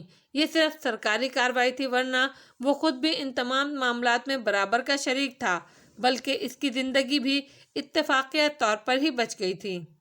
البتہ دوسرے لوگوں کے سامنے اس نے ہم سے چند سوالات ضرور کیے، مثلا یہ کہ رائفلیں ہمیں کہاں سے حاصل ہوئیں، لیکن جواب میں خاموشی کے علاوہ اور کیا ہو سکتا تھا؟ محافظوں نے 2-4 ہاتھ بھی رسید کیے، لیکن اس کے لیے ہم پہلے سے تیار تھے۔ چنانچہ ہم دونوں ہی ان کے یہ ہاتھ کھا کر اس طرح زمین پر گر کر تڑپنے لگے جیسے بس جان کنی کا عالم ہو۔ گراہم نے انہیں حکم دیا کہ مار پیٹ نہ کی جائے، چونکہ بدن پہلے ہی چوٹوں سے کافی مضروب ہیں۔ اگر یہ مر گئے تو جواب دہی کرنا مشکل ہو جائے گی۔ اس کے ساتھ ہی اس نے ہمیں سزا بھی سنا دی، یعنی 3 دن ہمیں زیر علاج رکھنے کے بعد بلیک ہول پہنچا دیا جائے گا۔ یہ علاج بہت معمولی نوعیت کا تھا اور پیچھوں کے کوئی گہرا زخم نہیں تھا، صرف بدن کے حصے مضروب تھے جن پر براؤن رنگ کا ایک لوشن لگا کر مالش کی گئی اور پٹیاں باندھ دی گئیں۔ اس کے بعد ہمیں قید تنہائی میں ڈال دیا گیا، لیکن گراہم کی کارگزاریاں یہاں بھی جاری تھیں۔ بیچارے رچرڈ کے بارے میں تو مجھے کچھ معلوم نہیں تھا کہ اس نے یہ وقت کیسے گزارا، لیکن اس قید تنہائی میں بھی میرے لیے جس قدر آسانیاں مہیا ہو سکتی تھیں فراہم کی گئیں، کھانے پینے کی دوسری چیزیں بھی، جبکہ بلیک ہول کا مطلب یہ تھا کہ زندگی جتنی بدترین گزر سکے گی وہ ہمیں دی جائے گی۔ 8 دن کے بعد اس تاریکی سے مجھے باہر لایا گیا تو اندازہ ہوا کہ آنکھیں بصارت کھونے لگی ہیں۔ میں روشنی میں چل پھر نہیں سکتا تھا۔ اتنے تاریک ماحول میں وقت گزارا تھا کہ بس کلیجہ منہ کے راستے باہر آنے کو تیار رہتا تھا۔ ایک بار پھر مجھے مسٹر گراہم کے سامنے پیش کیا گیا اور مسٹر گراہم نے مجھے نصیحتیں کرتے ہوئے کہا، آئی دوش کا یہ قید خانہ تم جیسے قیدیوں کے لیے قبرستان ہی ثابت ہوا ہے آج تک، لیکن ہمارا اصول ہے کہ قیدیوں کو 3 بار موقع دیتے ہیں۔ اگر تم پہلی کوشش میں ناکامی کے بعد سنبھلے نہ تو اس بار تمہیں 6 ماہ کے لیے بلیک ہول میں بند کر دیا جائے گا، اور 6 ماہ کا مطلب یہ ہوتا ہے کہ زندہ بچنا ناممکن۔ چنانچہ مجھے یقین ہے کہ تم سکون سے زندگی گزارنے کی کوشش کرو گے۔ میں خاموش رہا۔ پھر مجھے نصیحتیں کرتے کرتے اچانک گراہم کو کوئی کام یاد آ گیا۔ اس نے اپنے سامنے موجود لوگوں کو اس کام سے باہر بھیج دیا، اور جب ہمیں تنہائی ملی تو وہ آہستہ سے بولا، میں تمہیں فرار کرنے کا کوئی دوسرا موقع فراہم کروں گا، لیکن کچھ وقت ذرا سکون سے گزار لینا۔ اس پہلی کوشش میں کامیابی کی تو مجھے بھی امید نہیں تھی، لیکن یہ ایک تجرباتی مرحلہ تھا اور تم اس میں ناکام رہے۔ میری ناکامی کی وجہ پر روشنی ڈال سکتے ہیں مسٹر گراہم؟ میں نے سوال کیا۔ اوہ، یہ صرف اتفاقی طور پر ہی ہوا ہے۔ دوسرے یارڈ کا ایک قیدی جسے تمہارے منصوبے کا کچھ پتہ نہیں تھا، گرجے سے باہر کھڑا عبادت کے مناظر دیکھ رہا تھا۔ جو ہی اس نے تمہیں ایکشن میں آتے دیکھا، 4 دیواری پر متعین پہرے داروں کو خبردار کر دیا کہ کچھ گڑبڑ ہوئی ہے۔ سنتریوں نے بلند دیواروں سے چھلانگ لگائی اور گرجے کے پہلو والے دروازے کی سلاخوں سے فائرنگ شروع کر دی، اور اس فائرنگ کا نشانہ تمہارا ایک آدمی بن گیا۔ اس کے بعد کے حالات کا تمہیں علم ہے، کیا ہوا؟ میرے ساتھی کی کیا پوزیشن ہے مسٹر گراہم؟ اس کے چکر میں نہ پڑو، چونکہ میرے اقتدار کا وقت ختم ہو رہا ہے اور اب ہمارے دوسرے افسران آ کر مجھ سے چارج لے لیں گے، اسی لیے میں نے خصوصی رعایت سے کام لے کر تمہیں بلیک ہول سے نکال کر دوبارہ انہی پنجروں میں پہنچانے کا حکم دیا ہے۔ اس سے زیادہ میں کچھ نہیں کر سکتا تھا۔ اس وقت گراہم کے بھیجے ہوئے آدمی واپس آ گئے اور اس نے اپنا رویہ تبدیل کر لیا۔ اس شخص نے جو احسانات میرے ساتھ کیے تھے ان کا صلہ واقعی میں اسے نہیں دے سکتا تھا۔ رچرڈ کو بھی اس پنجرے میں پہنچا دیا گیا جہاں میں موجود تھا، اور 8 دن کی شدید قید تنہائی کے بعد ہم دونوں ملے تو ہمارے دل مسرور ہو گئے تھے۔ اس کے بعد پھر وہی قید و بند کے شب و روز شروع ہو گئے۔ ان میں کوئی تبدیلی نہیں تھی، ہمیں چھوٹے موٹے کام بھی دیے جانے لگے تھے، جن میں لکڑیاں کاٹنا، پتھروں کو تراش کر ایک مخصوص شکل میں لانا شامل تھا۔ 10 دن اور پھر 15 دن گزر گئے۔ چوٹیں اب ٹھیک ہو چکی تھی۔ بیچارہ گراہم کی کاوشوں سے ہمیں یہ فائدہ ضرور ہوا تھا کہ لوگ ہماری کارروائیاں بھول گئے۔ ویسے بھی اس طویل و عریض قید خانے میں اکثر اس قسم کے واقعات ہوتے رہتے تھے، اسی لیے لوگ کسی ایک واقعے کو زیادہ دیر یاد نہیں رکھتے تھے۔ گراہم کے بارے میں کوئی اندازہ نہ تھا کہ اسے یہاں سے تبدیل کر دیا گیا تھا یا پھر وہ بہت محدود ہو کر رہ گیا تھا، کیونکہ اس دوران میں وہ ہمیں نظر نہیں آیا تھا۔ جب تقریباً 1 ماہ گزر گیا تو رچرڈ کچھ بے چین ہونے لگا۔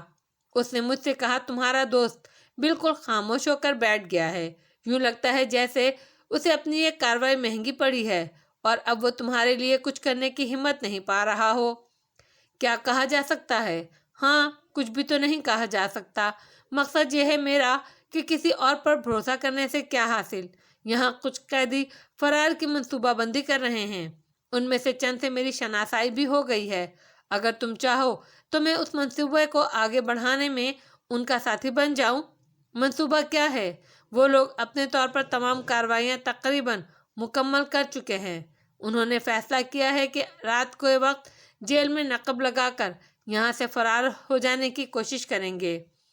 اس سلسلے میں انہوں نے چند لوگوں کو رشوت دے کر اپنے ساتھ ملا لیا ہے، جن میں ایک الیکٹریشین ہے جو جیل کے باہر لگے ہوئے ٹرانسفارمر کی بجلی بند کر دے گا۔ میرے ذمہ وہ یہ کام لگانا چاہتے ہیں کہ گرجے کے سامنے متعین سنتری کو خرید لوں۔ ہر چند کے یہ مشکل کام ہے، لیکن میرا خیال ہے اس میں کوئی دقت نہیں ہوگی۔ بہرحال اگر تم چاہو تو میں اس سلسلے میں کارروائی کروں۔ اگر میں تمہاری اس کارروائی میں شریک نہ ہونا چاہوں رچرڈ، تو پھر میں بھی تمہارے ساتھ خاموش بیٹھا رہوں گا، رچرڈ نے جواب دیا۔ میرے دوست واصف ہمارے اور تمہارے درمیان سے چلا گیا، میں یا تم اسے جانے سے روک نہیں سکے۔ کیا یہ ممکن نہیں ہوگا رچرڈ کہ تم اپنے طور پر اس مرتبہ فرار کی کوشش کر لو اور مجھے میرے حال پر چھوڑ دو؟ دیکھو خان، میرا تم سے کوئی رشتہ نہیں ہے، میرے ہم مذہب بھی نہیں ہو تم، لیکن ہم لوگ بہت چھوٹے دل کے مالک ہوتے ہیں۔ زندگی ہم نے کس انداز میں گزاری ہے، ظاہر ہے ہماری برائیوں کی سزا ہمیں مل رہی ہے، لیکن جب ایسے حالات میں ہم دوست بن جاتے ہیں تو پھر دل میں یہی خواہش ہوتی ہے کہ کم از کم یہ دوستی تو نبھا دی جائے۔ اگر تم اس سلسلے میں تیار نہیں ہوگے تو میں بھی تمہارے ساتھ اسی جیل میں سڑتا رہوں گا، اس وقت تک جب تک موت نہ آ جائے۔ میں رچرڈ کی باتوں سے بہت متاثر ہوا۔ میں نے اس سے کہا، اگر وہ اس کارروائی میں حصہ لینا چاہتا ہے تو میں تیار ہوں۔ چنانچہ رچرڈ نے اپنے دوستوں سے ہم دونوں کے نام بھی اس فرار کی کوشش میں شامل کر لینے کی بات کر لی۔ اس منصوبے کی ابتدائی تیاریوں میں کافی دن لگ گئے تھے۔ رچرڈ اور باقی دوسرے لوگ اپنے اپنے کام میں مصروف تھے۔ رچرڈ نے گرجے کے قریب متعین سپاہی سے راہ و رسم پیدا کر لی تھی اور اس سے کچھ چیزیں بھی حاصل کر لی تھیں۔ ابتدائی تیاریوں کے طور پر ہم نے ایک چھوٹی سی آری کی مدد سے اپنے پنجے کی سلاخیں کاٹنا شروع کر دیں۔ دوسروں تک اس آواز کو نہ جانے سے روکنے کے لیے ہمارا ایک ساتھی پاگل بن گیا تھا اور عموماً جنون کے عالم میں وہ خالی ڈبے وغیرہ بجاتا رہتا تھا۔ یہ ڈبے اس لیے بجائے جاتے تھے کہ آوازیں باہر نہ جا سکے۔ قیدیوں اور جیل کے عملے نے اسے روکنے کی بہت کوشش کی، مگر وہ اپنی ہٹ سے باز نہ آیا، یہاں تک کہ وہ وقت آ گیا جب ہمیں اپنی تیاریاں مکمل کر کے فرار کے منصوبے پر عمل کرنا تھا۔ رات گہری تاریک تھی، لیکن سرچ ٹاورز پر لگی ہوئی روشنیاں اپنے کام میں مصروف تھیں۔ ہمارے لیے تمام انتظامات ہو چکے تھے۔ قیدیوں کا ایک پورا جتھا فرار کے لیے تیار تھا۔ جس سنتری کا یہاں پہرا تھا اسے رشوت دے کر اس بات کے لیے تیار کر لیا گیا کہ وہ ہم سے چشم پوشی کرے گا، لیکن سنتری نے کہا تھا 3 آدمی فرار ہونے کی کوشش کریں گے، کیونکہ بیک وقت اگر بہت سارے آدمی باہر نکلے تو دوسرے علاقے پر متعین سنتریوں کو اس کی اطلاع ہو جائے گی۔ چنانچہ سب سے پہلے میں، رچرڈ اور یوگوسلاویہ کا ایک شہری جان مارتھر فرار کے لیے تیار ہو گئے۔ مقررہ رات کو ٹھیک وقت پر الیکٹریشین نے اپنا کام دکھایا اور جیل کی بتیاں گل ہو گئیں۔ ہم نے سلاخیں پہلے ہی کاٹ کر تیار کر رکھی تھیں اور اس انداز میں انہیں اپنی جگہ رہنے دیا تھا کہ باہر سے یہ اندازہ نہ ہو کہ سلاخیں کٹی ہوئی ہیں۔ چنانچہ جلد ہی لمحوں کے اندر ہم نے اپنے پنجے کی سلاخیں باہر کی سمت موڑیں اور ایک ایک کر کے باہر نکل آئے۔ جان ماتھرو نے یہ رسا چھت پر پھینکا اور اس کی مدد سے اوپر چڑھنے لگا۔ پھر وہ اچھل کر چار دیواری پر پہنچ گیا۔ اس کے بعد میرا نمبر تھا۔ چار دیواری پر پہنچ کر میں رچرڈ کا انتظار کرنے لگا۔ ہر طرف گھپ اندھیرا تھا دفعتاً مجھے محسوس ہوا کہ ایک ہاتھ میری طرف بڑھ رہا ہے۔ پھر کسی کے کراہنے کی آواز آئی۔ خطرے کی بو سونگتے ہی میں نے تھوڑا سا آگے جھک کر وہ ہاتھ تھام لیا۔ یوں لگا جیسے رچرڈ خاردار تاروں میں الجھ گیا ہے۔ میں نے اسے جس قدر اپنی طرف کھینچا وہ بیچارہ اسی قدر کلبلانے لگا۔ کانٹے اس کے جسم کو لہو لہان کر رہے تھے۔ ہم دونوں نے انتہائی کوشش کر کے اسے اوپر کھینچ لیا، لیکن رچرڈ کے اوپر پہنچتے ہی شاید دوسرے سرچ ٹاور پر متعین سنتریوں کو شبہ ہو گیا۔ چنانچہ انہوں نے ہم پر فائر کھول دیا۔ روشنی نہ ہونے کی وجہ سے انہیں نشانہ دکھائی نہیں دے رہا تھا۔ ہم وقتی طور پر محفوظ تھے۔ نیچے بھی شدید تاریکی پھیلی ہوئی تھی۔ ہمیں اندازہ نہیں تھا جس مقام سے ہم کودنے والے ہیں اس کی بلندی کتنی ہے۔ فائرنگ کا رخ اس طرف بھی ہو سکتا تھا، اسی لیے اس سے بچنے کے لیے ہم نے چھلانگیں لگائیں۔ نتیجہ ظاہر ہو گیا۔ ہمارے ساتھی ماتھرو کی دونوں ٹانگیں ٹوٹ گئیں۔ میں بھی اپنے پاؤں پر کھڑا نہ ہو سکا۔ ٹخنوں میں شدید چوٹ آئی تھی اور رچرڈ کے بارے میں مجھے کوئی اندازہ نہیں تھا کہ اس کی کیا کیفیت تھی، لیکن وہ بھی کوشش کے باوجود اپنی کراہیں نہیں روک سکا۔ میں نے اٹھنے کی کوشش کی تو اندازہ ہوا دونوں ٹخنے میرا ساتھ دینے کے لیے تیار نہیں ہیں۔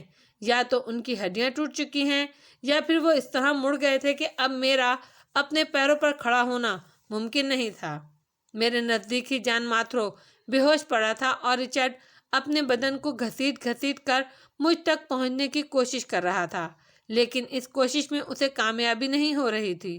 ہم اپنی ٹانگوں اور گھٹنے توڑوائے جیل کی چار دیواری کے باہر سڑک پر پڑے کراہ رہے تھے اور رائفل کی آواز گونج رہی تھی۔ محافظ چاروں طرف بھاگ دوڑ کر رہے تھے۔ بالآخر چند افراد ہمارے سروں پر پہنچ گئے، مگر وہ اس قدر پھرتی بھی نہ دکھاتے، تب بھی ہم بچ کر کہاں جاتے۔ اٹھنے کی تو سکت بھی نہ تھی۔ رہ رہ کر درد کی ٹیسیں اٹھ رہی تھیں۔ محسوس ہوتا تھا کہ روح جسم سے کھنچ رہی ہے۔ رائفلوں کی سنگینیں ہمارے بدن پر آ ٹکی۔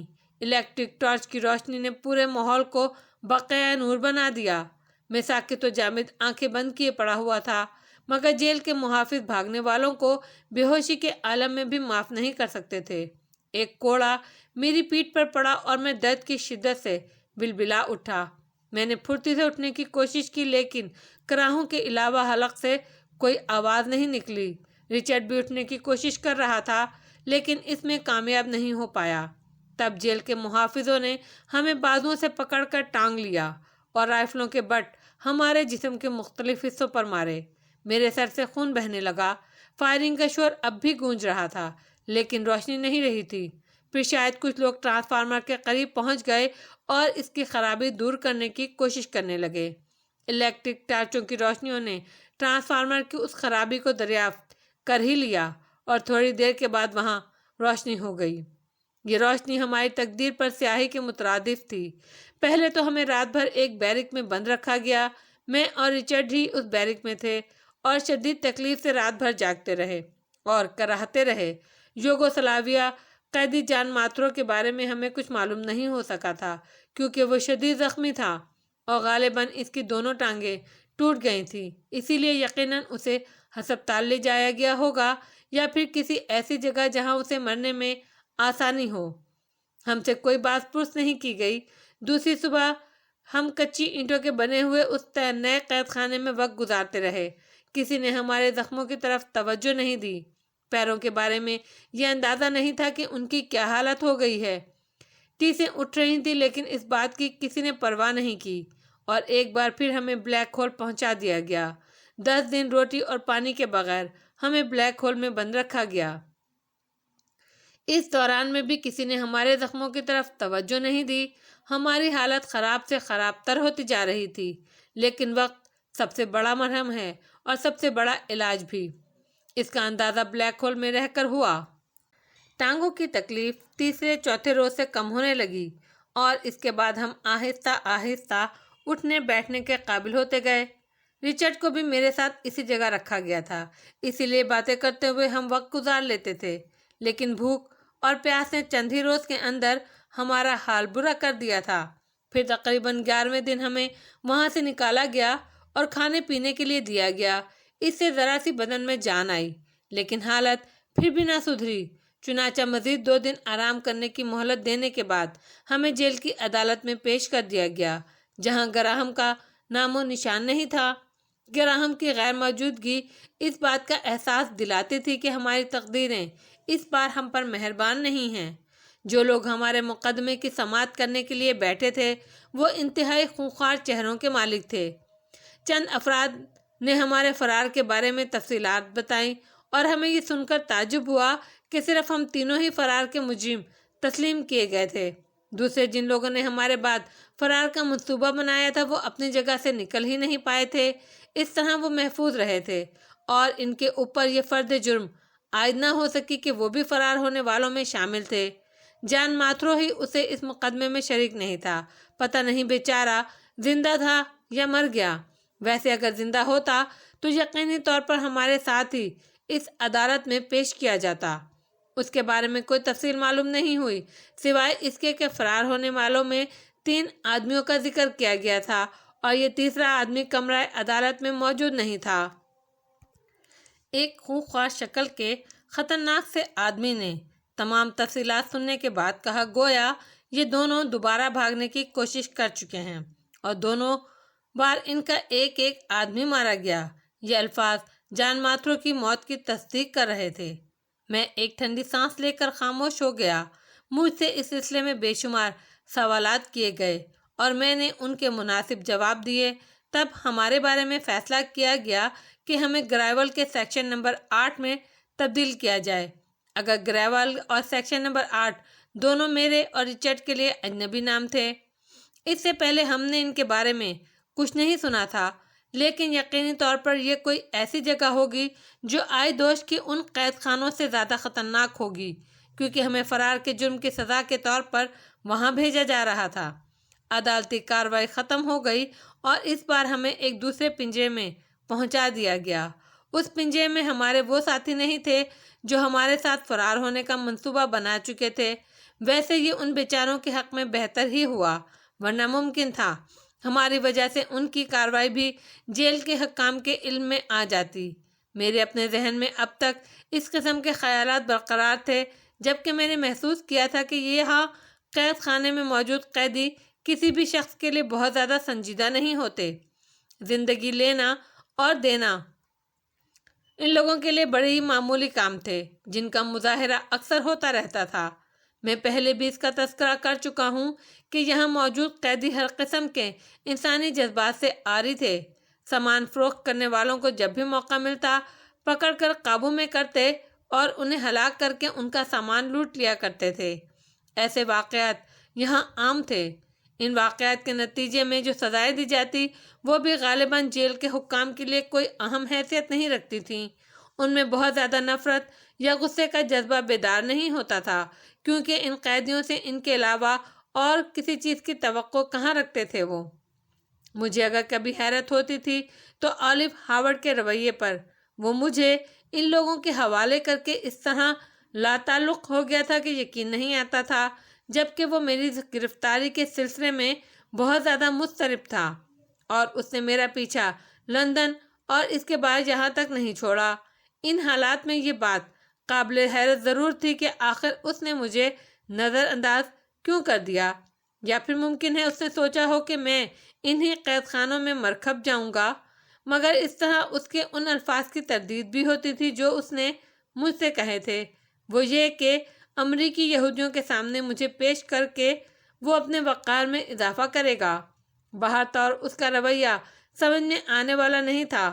ممکن ہے ایسی کسی مصروفیت میں پڑ گیا ہو، میری طرف توجہ نہیں دے پا رہا ہو، لیکن آئیدوش کے ان قید خانوں میں کسی ایک آدمی کی زندگی مختص رکھنا ایک ناممکن عمل تھا۔ اگر وہ میری ذات سے کوئی ایسا فائدہ اٹھانے کا خواہ تھا جو اس کے وقار کو بلند کرے تو اسے مجھے یہاں چھوڑ کر بھول نہیں جانا چاہیے تھا۔ بہرحال یہ اس کا مسئلہ تھا اور میں اس کے ذہن کو پڑھ نہیں سکتا تھا، اس کے بارے میں کچھ جان نہیں سکتا تھا، اسی لیے خاموشی اختیار کرنا پڑی۔ بقیہ 2 دن ہم نے وہاں موجود لوگوں سے اس نئے قید خانے کے بارے میں معلومات حاصل کرنے میں صرف کر دیے۔ گرائل اور سیکشن نمبر 8، یہ دونوں نام ہمارے لیے بڑے تعجب خیز تھے، اور حیرت کی بات یہ تھی کہ دوسرے لوگ بھی ان کے بارے میں زیادہ نہیں جانتے تھے۔ میری آنکھیں ہر وقت گراہم کو تلاش کرتی رہتی تھیں، لیکن مجھے یقین ہو گیا کہ گراہم اس قید خانے میں موجود نہیں تھا۔ اسے یا تو کسی دوسرے جگہ تبدیل کر دیا گیا تھا یا پھر وہ لمبی چھٹی پر چلا گیا تھا۔ تیسرے دن بالآخر ہمیں گرائیول کے سیکشن نمبر 8 کی طرف روانہ کر دیا گیا۔ ہم ذہنوں میں بڑا تجسس لیے ہوئے اسٹیمر کے ذریعے سفر کر رہے تھے۔ ایک چھوٹا سا اسٹیمر تھا اور ہمیں اس تک لانے کے لیے بند گاڑی میں تقریباً 1.5 گھنٹے کا سفر کرایا گیا۔ میرے اندازے کے مطابق ہم نے تقریباً 60-70 میل کا سفر کیا۔ اسٹیمر کا سفر بھی تقریباً 4 دن یا اسے کچھ زیادہ جاری رہا۔ اس کے بعد ہمیں ایک جزیرے پر پہنچا دیا گیا۔ چھوٹا سا جزیرہ بظاہر سرسبز نظر آ رہا تھا۔ یہ انتہائی شمال میں ہواؤں اور لہروں کی سیدھ میں واقع تھا۔ کنارہ سطح سمندر کے برابر تھا اور کچھ دور آگے جا کر زمین بتدریج بلند ہوتی گئی تھی۔ سب سے پہلے محافظوں کا بلاک تھا، پھر ایک بلاک قیدیوں کے لیے مخصوص تھا۔ یہاں کس قسم کے قیدی رکھے جاتے تھے اس کے بارے میں ہمیں کوئی اندازہ نہیں تھا، لیکن جب ہم نے ان کی شکلیں دیکھیں تو یہ اندازہ لگانے میں دقت پیش نہیں آئی کہ وہ سب انسان نما درندے یا درندے نما انسان تھے۔ چہرے جھاڑ جھنکار، کرخت آنکھیں لال انگارہ، کوئی بھی چہرہ ایسا نہیں تھا جس پر نرمی کی جھلک ہوتی۔ رچرڈ نے انہیں دیکھ کر جھرجھری لیتے ہوئے کہا، یہ تو سب قاتل بھیڑیے نظر آتے ہیں۔ میرا خیال ہے یہاں ذرا محتاط رہنا ہوگا۔ دراصل ان لوگوں نے ہمیں ذرا بڑی سطح کا قیدی سمجھ لیا ہے، اور ان کا خیال ہے کہ ہم ان لوگوں کے درمیان بآسانی زندگی گزار سکیں گے۔ میں بھی یہی محسوس کر رہا ہوں۔ ویسے تم نے سنتریوں کو دیکھا، ان کے چہرے بھی کم خوفناک نہیں ہیں۔ ظاہر ہے درندوں کی نگراں درندے ہی ہو سکتے ہیں۔ بہتر یہ ہے کہ ہم اپنے کام سے کام رکھیں اور دیکھیں ہمارا یہ نیا قید خانہ ہمارے لیے کیا چیز ثابت ہوتا ہے۔ میں نے جواب دیا اور رچرڈ گردن ہلانے لگا۔ تھوڑی دیر تک ہم دونوں خاموش رہے، پھر میں نے ہی کہا، رچرڈ، کیا تم اس زندگی سے عاجز نہیں آ گئے؟ کیا تمہارے ذہن میں یہ تصور پیدا نہیں ہوتا کہ موت یا فرار؟ پیدا ہوتا ہے خان، اور اب میں اس پر عمل کرنے کے لیے بھی تیار ہوں۔ دراصل شاید ہم ابتدائی سے غلط راستے پر پڑ گئے۔ میں نے آئیدوش کے اس قید خانے کے بارے میں بڑی تفصیلات سنی تھیں، اور مجھے پتہ چلا تھا کہ وہاں اگر ہوشیاری سے کام کیا جائے تو فرار ہونے کے مواقع مل جاتے ہیں۔ اس کے لیے بہتر یہ تھا کہ ہم وہاں کچھ عرصہ نہایت سکون سے گزارتے اور اپنے پاس پیسے جمع کرتے۔ تم نے دیکھا ہوگا وہاں رشوت لے کر ہر طرح کام ہو جاتا ہے۔ اس طرح ہمیں چاہیے تھا کہ ایک بڑی رقم فرار کے لیے حاصل کرتے اور پھر کسی ایسے آدمی کو اس منصوبے کا شریک کار بناتے جو وہاں کے محافظوں میں سے ہوتا۔ میرے خیال میں مسٹر گراہم نے ہمارے لیے مخلصانہ کوششیں تو ضرور کی تھیں، لیکن وہ خود ان حالات سے اچھی طرح واقف نہیں تھے، اسی لیے ہم بھی ناکام رہے اور وہ بھی۔ ہاں ٹھیک ہے، باہر کیف جو ہونا تھا وہ ہو چکا۔ اب سوال یہ پیدا ہوتا ہے کہ یہاں کیا کیا جائے۔ فوری طور پر کچھ نہیں کیا جا سکتا، ابھی تو ہمیں یہاں کے قواعد بھی نہیں معلوم۔ تمام قید خانوں کے قواعد یکساں ہوتے ہیں میرے دوست، ان میں بھلا کیا تبدیلی ہو سکتی ہے؟ پھر بھی یہ جگہ ہمارے لیے اجنبی ہے۔ رچرڈ بولا، ہاں فوری طور پر تو کچھ سوچنا حماقت ہے۔ اس جگہ اجنبی لوگوں سے پوری طرح واقفیت حاصل کرنا ہوگی، اس کے بعد ہی کوئی فیصلہ کیا جا سکتا ہے۔ میں نے گہری سانس لے کر کہا۔ رچرڈ خاموش ہو گیا۔ سورج نکل آیا تھا، بلاک میں چہل پہل شروع ہو گئی۔ ہماری بیرک کا دروازہ کھلا ہوا تھا، غالباً کوئی آ کر ہمیں دیکھ گیا تھا۔ ویسے بھی اس دروازے کو اندر سے بند کرنے کا کوئی انتظام نہیں تھا، بس وہ لوگ باہر ہی سے دروازے میں تالا ڈال دیا کرتے تھے، یا شاید نہ ڈالتے ہوں۔ انہیں اطمینان تھا کہ اگر بیرک کے دروازے بند نہ بھی کیے جائیں تب بھی قیدیوں کے بھاگنے کے لیے راستہ نہیں ہے۔ یہ حقیقت بھی تھی، جزیرے کے ساحلوں تک پہنچے بغیر قیدیوں کا فرار کا سوال ہی پیدا نہیں ہوتا تھا۔ سامنے بلکہ چاروں طرف بے پناہ سمندر تھا، جس کی خوفناک لہروں کا شور بلاک بنی ہوئی بیرکوں میں گونجتا رہتا تھا۔ کون تھا جو ان لہروں کے ذریعے اپنی زندگی موت کے حوالے کرنے کو تیار ہو جاتا؟ چنانچہ محافظ کم از کم اس سلسلے میں مطمئن ہوں گے کہ خطرناک ترین قیدی بھی زبردست تیاریوں کے بغیر یہاں سے فرار نہیں ہو سکتے۔ میں اور رچرڈ چند لمحوں تک باہر کی سنگن لیتے رہے۔ پھر رچرڈ نے کہا، آؤ ذرا باہر کے مناظر دیکھیں۔ یقیناً ہمیں خطرناک ترین قیدی سمجھ کر آئی دوست یہاں بھیجا گیا ہے، تو یہاں موجود لوگ بھی معمولی نہیں ہوں گے۔ میں کوئی جواب دیے بغیر اٹھا اور رچرڈ کے ساتھ باہر نکل آیا، لیکن ہم نے دروازے سے قدم باہر ہی رکھا تھا کہ ٹھٹک گئے۔ 5 آدمی ہمارے اس بیرک کے عین سامنے کھڑے ہوئے تھے، اور یہ مقامی محافظ ہی تھے۔ ان میں ایک بہت طویل القامت شخص تھا، جس کا سر گھٹا ہوا تھا اور مونچھیں راجپوتوں کی طرح بڑی بڑی اور نوکیلی تھی۔ اس شخص کے بدن پر مخصوص قسم کا کسا ہوا لباس تھا، کمر میں ایک چوڑی چمڑے کی بیلٹ بندھی ہوئی تھی۔ وہ 5 شاید ابھی آ کر بیرک کے سامنے کھڑے ہی ہوئے تھے اور ہماری بیرک کی جانب متوجہ تھے۔ میں نے ایک طائرانہ نگاہ اطراف میں ڈالی۔ قیدی اپنی اپنی بیرکوں سے نکل کر باہر آ بیٹھے تھے۔ ان کے ہاتھوں میں چائے کے مگ تھے اور وہ آپس میں گفت و شنید کر رہے تھے۔ میں ایک نگاہ احاطے پہ ڈالنے کے بعد پھر ان 5 محافظوں کی طرف دیکھنے لگا۔ طویل القامت آدمی اپنے باقی 4 ساتھیوں سے چند قدم آگے بڑھ آیا تھا، اور پھر اس نے غرائی ہوئی آواز میں کہا، اے سرماؤ، نیچے آؤ۔ اس کی آواز میں درشتی اور کرختگی تھی۔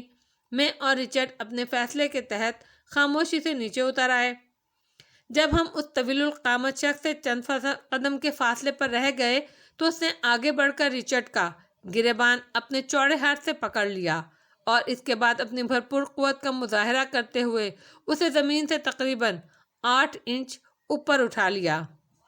یہاں آنے والے پہلے اپنے آپ کو اس کا اہل ثابت کرتے ہیں، وہ یہاں رہنے کے قابل ہیں یا نہیں، اس نے غراتی ہوئی آواز میں کہا۔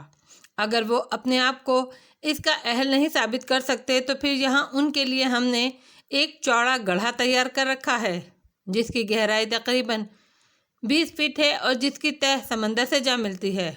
ہم ان لوگوں کو اٹھا کر اس گڑھے میں ڈال دیتے ہیں۔ سمندر کے نیچے مستقل رہنے والی مچھلیاں انہیں قید کے عذاب سے نجات دلا دیتی ہیں اور ہمیں ان کو پرورش کرنے کے عذاب سے۔ سمجھے؟ سب سے پہلی بات تو یہ ہے کہ یہاں صبح اٹھنے کا وقت وہ ہے جب سورج سر ابھارتا ہے۔ یہ تمہاری ماں کا گھر نہیں ہے کہ اطمینان سے نیند پوری کر کے جاگو۔ صبح اس وقت جاگنا ہوگا جب سورج پوری طرح نکل نہیں پاتا، اور اس کے بعد احاطے میں بیٹھ کر حاضری لگوانی ہوتی ہے۔ پھر جو کچھ بھی کھانے پینے کو ملے اسے کھا کر کام پر روانہ ہو جانا پڑتا ہے۔ بولو، کیا تم گڑھے میں جانا پسند کرتے ہو؟ رچرڈ نے کوئی جواب نہیں دیا، ہاتھ پاؤں بھی نہیں مارے اس نے۔ جب وہ بالکل ساکت و جامد رہا تو اس شخص نے آہستہ سے اسے زمین پر کھڑا کیا اور پھر اس طرح گھوما کہ رچرڈ کو اس کے گھومنے کی وجہ کا اندازہ بھی نہیں ہو سکا۔ اسے اس وقت پتہ چلا جب گھوم کر اس نے اپنا الٹا ہاتھ رچرڈ کے جبڑے پر جما دیا۔ وہ ایک دیو پیکر انسان تھا۔ رچرڈ اپنا توازن برقرار نہ رکھ سکا۔ اگر میں آگے بڑھ کر اسے نہ سنبھال لیتا تو وہ زمین پر کئی قلعہ بازیاں کھا جاتا۔ امن و امان کے بہت سے منصوبے ہم نے رات کو بنائے تھے اور سوچا تھا کہ فرار کے لیے اپنی تمام قوتیں محفوظ رکھیں گے، لیکن اب صورتحال کو برداشت کرنا بھی ناممکن تھا۔ وہ طویل القامت شخص اپنی اس کامیابی پر مسکراتا ہوا میری جانب متوجہ ہوا۔ میں نے رچرڈ کو آہستہ سے الگ کر دیا تھا۔ اس بیچارے نے اپنا دکھتا ہوا جبڑا پکڑ رکھا تھا۔ طویل القامت شخص میرے نزدیک پہنچ گیا۔ میں خود کو تیار کرنے لگا۔ اس نے اسی طرح ہاتھ بڑھا کر میرا گریبان بھی پکڑا اور اس کے بازو کی مچھلیاں تڑپنے لگیں۔ وہ مجھے بھی رچرڈ کی طرح زمین سے اٹھانے کی فکر میں تھا، لیکن اگر میں زمین سے اٹھ جاتا تو پھر یہاں مجھے سر اٹھا کر چلنے کا حق نہیں تھا۔ اس نے گھٹنوں کو تھوڑا سا خم کیا اور قوت لگا کر مجھے اٹھانے کی کوشش کی، لیکن کئی بار کی کوشش کے باوجود وہ کامیاب نہیں ہو سکا۔ تب میں نے اپنا ہاتھ اس کی کلائی پر رکھا اور آہستہ سے کہا، چھوڑ دو، تم اس کوشش میں کامیاب نہیں ہو سکو گے۔ میری آواز دوسرے لوگوں نے بھی سنی۔ احاطے میں بیرکوں کے کنارے کنارے بیٹھے خوخار لوگ دلچسپی سے ہمارا تماشا دیکھ رہے تھے۔ ان کے ہاتھوں میں تھمے ہوئے چائے کے مگ ہونٹوں سے نیچے ہی رک گئے۔ اس نے میرا گریبان چھوڑ دیا۔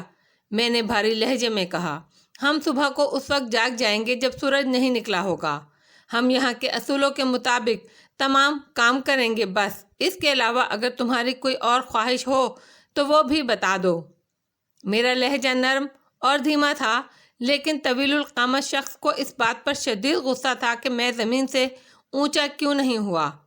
وہ 2 قدم پیچھے ہٹا۔ اس نے دھاڑ سی حلق سے نکال کر مجھ پر حملہ کر دیا۔ یہ حملہ بے مقصد اور بلا وجہ تھا۔ ہم دونوں نے کوئی جرم نہیں کیا تھا، لیکن وہ کہہ چکا تھا کہ یہاں رہنے والوں کو اس کا اہل ثابت کرنا ہوتا ہے۔ رچرڈ اس کا ٹکر کا نہیں تھا، لیکن میں اپنے آپ کو یہاں رہنے کا اہل ثابت کرنا چاہتا تھا۔ چنانچہ اس حملے کو میں نے اپنے ہاتھ کھڑے کر کے روکا اور دوسرے لمحے اسے پیچھے دھکیل دیا۔ اس نے مضبوطی سے زمین پر قدم جما دیے تھے۔ اس کے بعد وہ سنبھل کر پھر 2 قدم پیچھے ہٹا اور اس بار اس نے اپنے دونوں ہاتھ پھیلا کر میری کمر کو گرفت میں لینے کی کوشش کی، لیکن اس طرح جھکنا اس کے لیے ہی خطرناک ثابت ہوا۔ جوں ہی وہ میرے نزدیک پہنچا، میں نے اپنا گھٹنا پوری قوت سے اس کی تھوڑی پر مارا اور وہ الٹ کر نیچے جا گرا، لیکن وہ جاندار آدمی تھا۔ نیچے گرتے ہی وہ پلٹا اور الٹی قلابازی کھا کر کھڑا ہو گیا۔ قیدیوں نے جلدی جلدی اپنے چائے کے مگ خالی کر لیے اور اٹھ کھڑے ہوئے۔ شاید بہت دن کے بعد انہیں کوئی تفریح دیکھنے کا موقع ملا تھا۔ میں نے بھی سوچ لیا کہ اب اگر یہ صورتحال پیش آ ہی گئی ہے تو مار نہیں کھاؤں گا، نتیجہ خواہ کچھ بھی ہو۔ چنانچہ اب میں پوری طرح تیار ہو گیا تھا۔ وہ اب نئے پینترے بدل رہا تھا۔ اس نے 2-3 بار مجھے جھکائی دی اور ایک بار پھر اڑنے بھینسے کی طرح مجھ پر پل پڑا۔ لڑنے کا انداز فنکارانہ نہیں تھا، بلکہ وہ اپنے چوڑے چکلے بدن اور طاقت کے ذام میں ہر شخص کو نیچا دکھانے کا خواہش مند لگتا تھا۔ چنانچہ اس بار بھی وہ اپنے سر کی ٹکر سے مجھے رگیدنا چاہتا تھا۔ میں نے پھرتی سے دونوں ہاتھ ایک دوسرے میں پیوست کیے اور جوں ہی اس کی جھکی ہوئی گردن میرے پیٹ کے قریب پہنچی، میں نے اس کی گدی پر دونوں ہاتھ دے مارے۔ وہ پٹ سے نیچے گر پڑا۔ میں اس کی زد سے پیچھے ہٹ گیا۔ اس کے نیچے گرتے ہی میں پھرتی سے آگے بڑھا اور ایک ٹھوکر اس کے جبڑوں پر رسید کر دی۔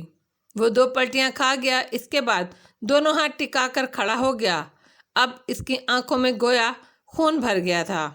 دوسرے لمحے اس نے اپنی چوڑی بیلٹ کھولی اور اس کا وہ سرا ہاتھ میں لے لیا جس میں بکل نہیں لگا ہوا تھا۔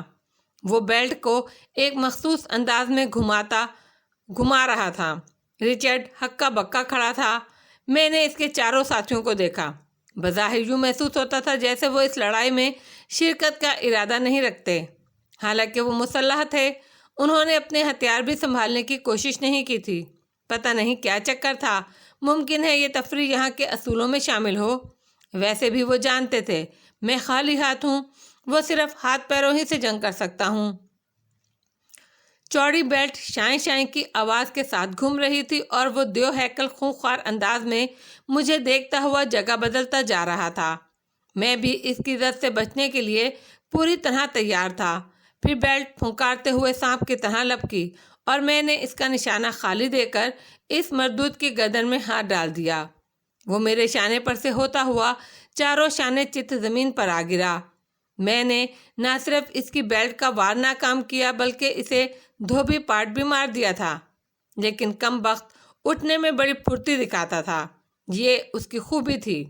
نیچے گرتے ہی ایک بار پھر وہ اپنے پیروں پر کھڑا ہو گیا۔ اس کے ساتھ ہی اس نے بیلٹ گھما دی۔ اس بار بیلٹ میرے شانے کو چھو گئی تھی، لیکن اپنے سامنے کے سرے کے وزن کے زور میں وہ میری بغل میں آ لپٹی، اور اس کے بعد بھلا کیسے ممکن تھا کہ میں آسانی سے اسے اس کے ہاتھ میں رہنے دیتا؟ اس احمق کو چاہیے تھا پہلے بیلٹ کے سرے کو اپنے ہاتھ پر لپیٹ لیتا، لیکن اس نے سوچا ہوگا کہ اس کے چوڑے ہاتھ کی گرفت اتنی مضبوط ہے، کوئی شخص بیلٹ کو اس کی گرفت سے نکال نہیں سکتا۔ بیلٹ میری بغل میں آ پھنسی تھی اور اس کے بعد اسے اس کے ہاتھ سے نکالنے کے لیے ایک جھٹکا کافی تھا۔ بیلٹ اس کے ہاتھ سے نکل گئی۔ اب میں پھرتی سے پیچھے ہٹا۔ میں نے اس جیسی حماقت کا ثبوت نہیں دیا بلکہ اس کا سرا اپنے ہاتھ پر لپیٹ لیا۔ جو ہی وہ آگے بڑھا، بیلٹ پوری قوت سے اس کے منہ پر پڑی۔ مزیدار وار تھا، میں نے اس کے جبڑے ٹیڑھے ہوتے ہوئے دیکھے۔ ویسے بھی بیلٹ کا سرا خاصا وزنی تھا اور یقیناً یہ اسی لیے وزنی تھا کہ خطرناک قیدیوں کو راہ راست پر لا سکے۔ لیکن آج پہلی بار اس شخص کو اپنی اس حماقت کا احساس ہوا تھا کہ اس نے بیلٹ کے اس سرے کو ایک پاؤ تانبا خرچ کر کے کیوں بنوایا۔ وہ ایک لمحے کے لیے چکرایا، پھر اس کے حلق سے خونخوار دھاڑ نکلی اور وہ پاگلوں کی طرح مجھ پر ٹوٹ پڑا۔ بیلٹ نے اس بار اس کے گنجے سر پر وار کیا اور سر سے خون نکلنے لگا۔ میں جانتا تھا اگر میں 4-6 وار اور اسی طرح کر دوں تو پھر وہ اس قابل نہیں رہے گا کہ دوسرے لوگوں کو ستائے۔ ابتدا اس نے کی تھی اور اب مجھے کسی رعایت سے کام نہیں لینا تھا۔ چنانچہ میں نے پینترا بدل بدل کر اس کی ٹانگوں، کمر، شانوں پر ضربیں لگائیں۔ چہرے کو میں نے چھوڑ دیا کیونکہ اس طرح اس کے مر جانے کا اندیشہ بھی ہو سکتا تھا۔ اب اس کا انداز مدافعتی تھا اور میں آگے بڑھ بڑھ کر اس پر وار کر رہا تھا۔ چند ہی منٹوں کے بعد وہ گر گیا۔ اس کے بدن میں کافی ٹوٹ پھوٹ ہو گئی تھی۔ اب صورتحال یہ پیدا ہو گئی تھی کہ میں اگر چاہتا تو بیلٹ مار مار کر اس کا حلیہ بگاڑ دیتا، لیکن اس کے چاروں ساتھی اس سے زیادہ انتظار نہیں کر سکتے تھے۔ دوسرے لمحے وہ شور مچاتے ہوئے آگے بڑھے۔ انہوں نے مجھے رائفلوں کی نال پر رکھ لیا۔ میں پیچھے ہٹ گیا۔ طویل القامت شخص نے اٹھنے کی کوشش کی لیکن چوٹیں اتنی جاندار تھی کہ وہ آسانی سے اٹھنے میں کامیاب نہیں ہو سکا۔ میں نے رائفل کی نالوں کو اپنے دونوں ہاتھوں سے پیچھے ہٹاتے ہوئے کہا، ابتدا میں نے نہیں کی تھی، میں خود کو یہاں رہنے کا اہل ثابت کرنا چاہتا تھا۔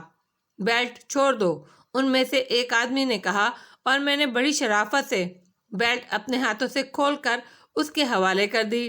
میری اس شرافت کا خاطر خواہ رد عمل ہوا۔ انہوں نے رائفلز پیچھے ہٹا لی اور پھر ان میں سے 2 آدمی طویل القامت شخص کی طرف متوجہ ہو گئے جو کئی بار اٹھنے کی کوشش کے بعد ناکام ہو کر زمین پر ڈھیر ہو گیا تھا۔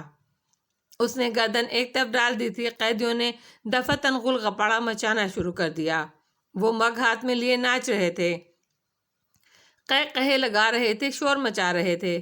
یہ تفریح ان کے لیے بہت دلچسپ تھی اور شاید وہ اس طویل القامت شخص کی اس بری طرح پٹائی سے بہت خوش ہوئے تھے۔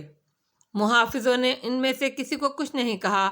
وہ صورتحال کو اچھی طرح جانتے تھے۔ پھر ایک محافظ نے کہا، اس کے باوجود تم یہاں حرام کی روٹی نہیں کھا سکتے، تمہیں دوسروں کے ساتھ ناریل توڑنے کے لیے جانا ہوگا۔ میں نے پہلے بھی کہا کہ مجھے جو کہا جائے گا اس پر عمل کرنے سے دریغ نہیں کروں گا، میں نے جواب دیا۔ 2 آدمی طویل القامت شخص کو اٹھائے ہوئے ایک طرف چلے گئے۔ اس کے بعد باقی دونوں آدمی بھی وہاں سے چل پڑے۔ میں رچرڈ کی طرف متوجہ ہوا۔ اس کا جبڑا دکھنے لگا۔ ان قیدیوں نے جو خوشی کے نعرے لگا رہے تھے میرے قریب آنے کی کوشش نہیں کی تھی۔ وہ سب اپنی اپنی جگہ جا بیٹھے۔ تب میں رچرڈ کو سنبھالے ہوئے بیرک کے نزدیک پہنچا۔ تمہیں زیادہ چوٹ تو نہیں آئی رچرڈ؟ کیسی باتیں کرتے ہو یار، آج تو تم نے مجھے خوش کر دیا۔ مجھے تمہاری شخصیت کے اس پہلو کا قطعی علم نہیں تھا۔ کمال کر دیا تم نے۔ میں تو اپنے اندر اس قید و بند کی صحبتوں کے بعد یہ سکت بھی نہیں پاتا کہ کسی کے 2-4 ہاتھ ہی کھا سکوں، لیکن تم نے اس دیو کو اس بری طرح لٹا دیا کہ اب شاید وہ مہینوں اپنی جگہ سے ہل بھی نہیں سکے۔ ہاں، اس کی ہڈیاں اب ہفتوں سوجی رہیں گی، میں نے کہا۔ ہم دونوں بیرک کے سہارے اس طرح بیٹھ گئے جیسے باقی قیدی بیٹھے ہوئے تھے۔ ان قیدیوں کی فطرت پر مجھے تعجب ہو رہا تھا۔ کہاں وہ خوشی سے ناچ رہے تھے اور کہاں اب میری طرف سے بالکل لا تعلق ہو کر بیٹھ گئے تھے۔ پتہ نہیں کیوں زیادہ دیر نہیں گزری کہ 2 آدمی آگے آئے۔ انہوں نے چائے کے مگ اور انتہائی خشک اور بھدی شکل و صورت کی ڈبل روٹی ہمارے ہاتھ میں تھما دی۔ یہ غالباً صبح کا ناشتہ تھا جسے ہم نے باخوشی قبول کر لیا۔ میں نے مسکراتے ہوئے رچرڈ سے کہا، خوش قسمتی ہے رچرڈ کہ ہم نے خود کو یہاں رہنے کا اہل ثابت کر دیا۔ کمال ہے یار، یہ تو پاگل خانہ معلوم ہوتا ہے۔ رچرڈ بولا، اب دیکھنا یہ ہے کہ اس پٹائی کا رد عمل کیا ہوتا ہے۔ جو دیکھنا ہے وہ تو دیکھنا ہی پڑے گا۔ رچرڈ نے چائے کے 2-3 گھونٹ لیتے ہوئے کہا، اور پھر منہ بنا کر بولا، خدا غارت کرے ان کمبختوں کو، یہ چائے ہے یا گرم پانی؟ ڈبل روٹی کے ساتھ کھاؤ رچرڈ، یہ ضروری ہے۔ ویسے انہوں نے اگر ہمیں ناریل توڑنے کے لیے بھیجا تو پھر ناریل ہماری غذائی ضرورت پوری کریں گے۔ رچرڈ نے کوئی جواب نہیں دیا اور ہم دونوں خاموشی سے صبح کا یہ ناشتہ زہر مار کرنے لگے۔ ویسے رچرڈ کے چہرے پر پریشانی کے مسلسل آثار نظر آ رہے تھے۔ میں نے یہ محسوس کر کے اسے پوچھا تو کہنے لگا، تم نے بلا شبہ اپنی نئی شخصیت سے روشناس کرایا ہے مجھے، لیکن میں خوفزدہ ہوں کہ کہیں وہ کوئی انتقامی کارروائی نہ کرے۔ یار رچرڈ، تم سمجھدار آدمی ہو، میں تم سے ان بچوں جیسی باتوں کی توقع نہیں رکھتا۔ اگر وہ انتقامی کارروائی کریں گے تو ظاہر ہے ہم انہیں کیسے روک سکتے ہیں؟ اگر یہ سب کچھ نہ ہوتا اور وہ ہمارے خلاف کچھ کرنا ہی چاہتے تو ہم کیا کر سکتے تھے؟ اب ان باتوں کو ذہن سے نکال دو، بس سب کچھ وہی ہوگا جو تقدیر میں لکھا ہے۔ رچرڈ خاموش ہو گیا۔ پھر آدھا گھنٹہ مزید گزرا کہ دفعتاً کسی طرف سے گھنٹی بجنے کی آواز سنائی دی اور تمام قیدی اپنی اپنی جگہ کھڑے ہو گئے۔ کچھ محافظ ان کے درمیان کوئی چیز تقسیم کر رہے تھے۔ جب وہ ہمارے قریب آئے تو ہم نے دیکھا یہ جوٹ کے بنے ہوئے تھیلے تھے۔ ایک تھیلا وہ سب کے ہاتھ میں تھما رہے تھے۔ اس کے ساتھ ہی ایک مخصوص قسم کی کلہاڑی بھی تھی۔ اسے دیکھ کر میں نے اندازہ لگایا یہ ناریل کاٹنے کی کلہاڑی ہے۔ دو محافظ ہمارے نزدیک پہنچے۔ انہوں نے ایک ایک تھیلا ہمارے ہاتھوں میں تھما دیا اور اس کے ساتھ ہی کلہاڑی بھی۔ ایک محافظ نے کہا، جگہ کا تعین کرنا تمہارا کام ہے۔ ناریل کے تھیلے جب بھر جائیں تو ان کے منہ بند کر کے انہیں نیچے رکھ دینا۔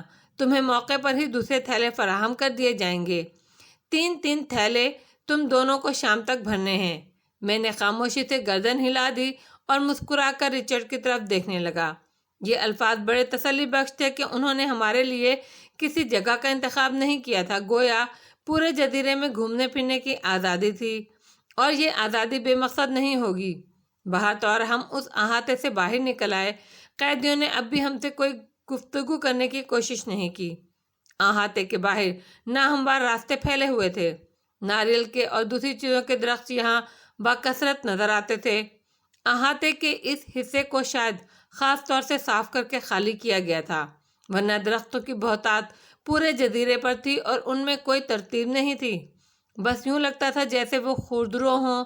ہم وہاں سے آگے بڑھ گئے تو ضروری نہیں کہ ہم احاطے کے پاس ہی اپنا کام میں مصروف ہو جاتے۔ کم از کم اس طرح جزیرہ دیکھنے کا موقع تو ملے گا۔ ناریل کے درختوں کی تلاش کی چندہ ضرورت نہیں تھی۔ احاطے سے تھوڑے فاصلے پر ہی ان کی بہتات تھی، لیکن اس جزیرے کو دیکھنے کے شوق میں ہم کافی دور نکل آئے۔ جزیرہ خاصا طویل و عریض نہیں تھا۔ احاطے سے تقریباً 2 فرلانگ کے فاصلے پر کچھ اور بیرکیں نظر آئیں، لیکن یہ زیر تعمیر تھیں اور کچھ قیدی یہاں کام کر رہے تھے۔ کچھ خاص بات محسوس کی تم نے رچرڈ؟ مثلاً ان قیدیوں کا رویہ؟ مجھے کوئی خاص بات نظر نہیں آئی۔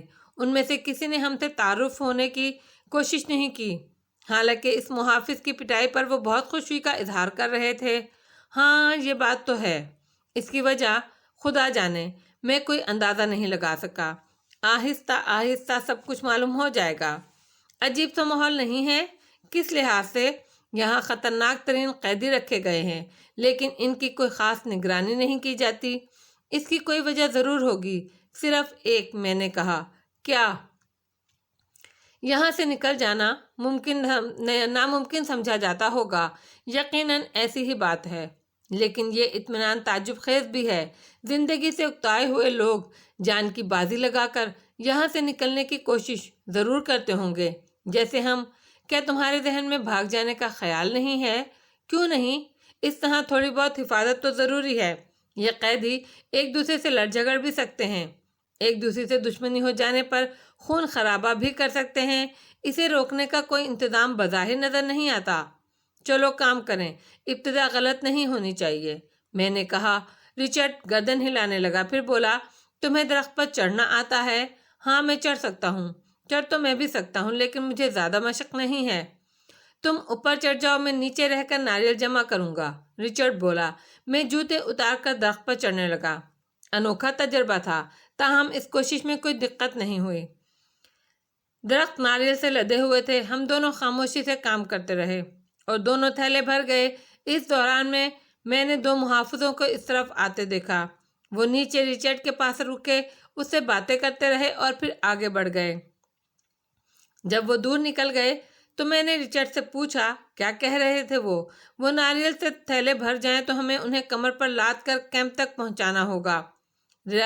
رچرڈ نے جواب دیا، اور وہاں سے دوسرے تھیلے حاصل کرنے ہوں گے۔ ہاں، اب اس کی سمجھ میں آ گیا کہ قیدی زیادہ دور آ کر کام کیوں نہیں کرتے۔ ان اطراف میں دوسرے لوگ نہیں ہیں۔ ظاہر ہے وزن لاد کر اتنا فاصلہ طے کرنا آسان کام نہیں۔ کام جاری رہا، دونوں تھیلے بھر گئے تو میں نیچے اتر آیا۔ پھر ہم دونوں گدھوں کا کام کرنے لگے۔ کافی دور تک تو تھیلے گھسیٹ کر لے گئے۔ جب کیمپ قریب آ گیا تو ہم نے انہیں کمر پر لاد لیا۔ بہت سے قیدی راستے میں کام کرتے ہوئے ملے اور وہ ہم لوگوں کو دیکھ کر ہنسنے لگتے تھے۔ غالباً ہماری اس حماقت پر ہنس رہے تھے کہ ہم اتنی دور کیوں نکل گئے۔ احاطے میں ناریل کے تھیلوں کے انبار لگے ہوئے تھے اور قیدی محافظ ان پر ٹیگ باندھ رہے تھے۔ ہمارے تھیلے وصول کر کے ہمیں نئے تھیلے دے دیے گئے، لیکن اس بار بھی ہم نے قریب کی جگہ منتخب نہیں کی تھی، بلکہ ایک نئی سمت نکل آئے جو ساحل سے قریب تھی۔ کوئی روک ٹوک نہیں تھی۔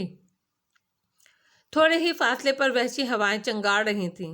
جھاگ اڑاتی موجیں ساحل کی نکیلی چٹانوں سے ٹکرا رہی تھیں۔ ہم نے خاموشی سے دوبارہ اپنا کام شروع کر دیا۔ اس دوران ہم نے کئی ناریل توڑ کر کھا لیے تھے۔ خوراک وغیرہ کا کوئی ذکر درمیان میں نہیں تھا۔ غالباً وہ لوگ بھی جانتے تھے کہ کام کے دوران قیدی خود ہی اپنا پیٹ بھر لیں گے۔ بڑی ہولناک زندگی تھی یہاں کی۔ اگر دل میں یہاں سے نکل جانے کی امنگ نہ ہو تو ایک لمحے جینا مشکل تھا۔ رچرڈ نے درختوں پر چڑھنے کی کوشش کی لیکن اس میں ناکام رہا۔ اس نے کہا، ایک بات سمجھ میں نہیں آتی۔ کیا؟ اگر تم بھی درخت پر چڑھنا نہ جانتے تو کیا ہوتا؟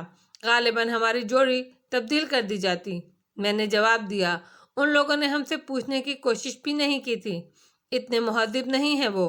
آخری تھیلے بھر کر ہم واپس پہنچے تو شام ہو گئی تھی۔ جو قیدی اپنا کام ختم نہیں کر پائے تھے وہ ابھی واپس نہیں پہنچے تھے۔ جو کام ختم کر چکے تھے وہ احاطے میں اینڈ رہے تھے۔ فضا خاموش تھی۔ ہم دونوں بھی اپنی بیرک کے پاس جا بیٹھے۔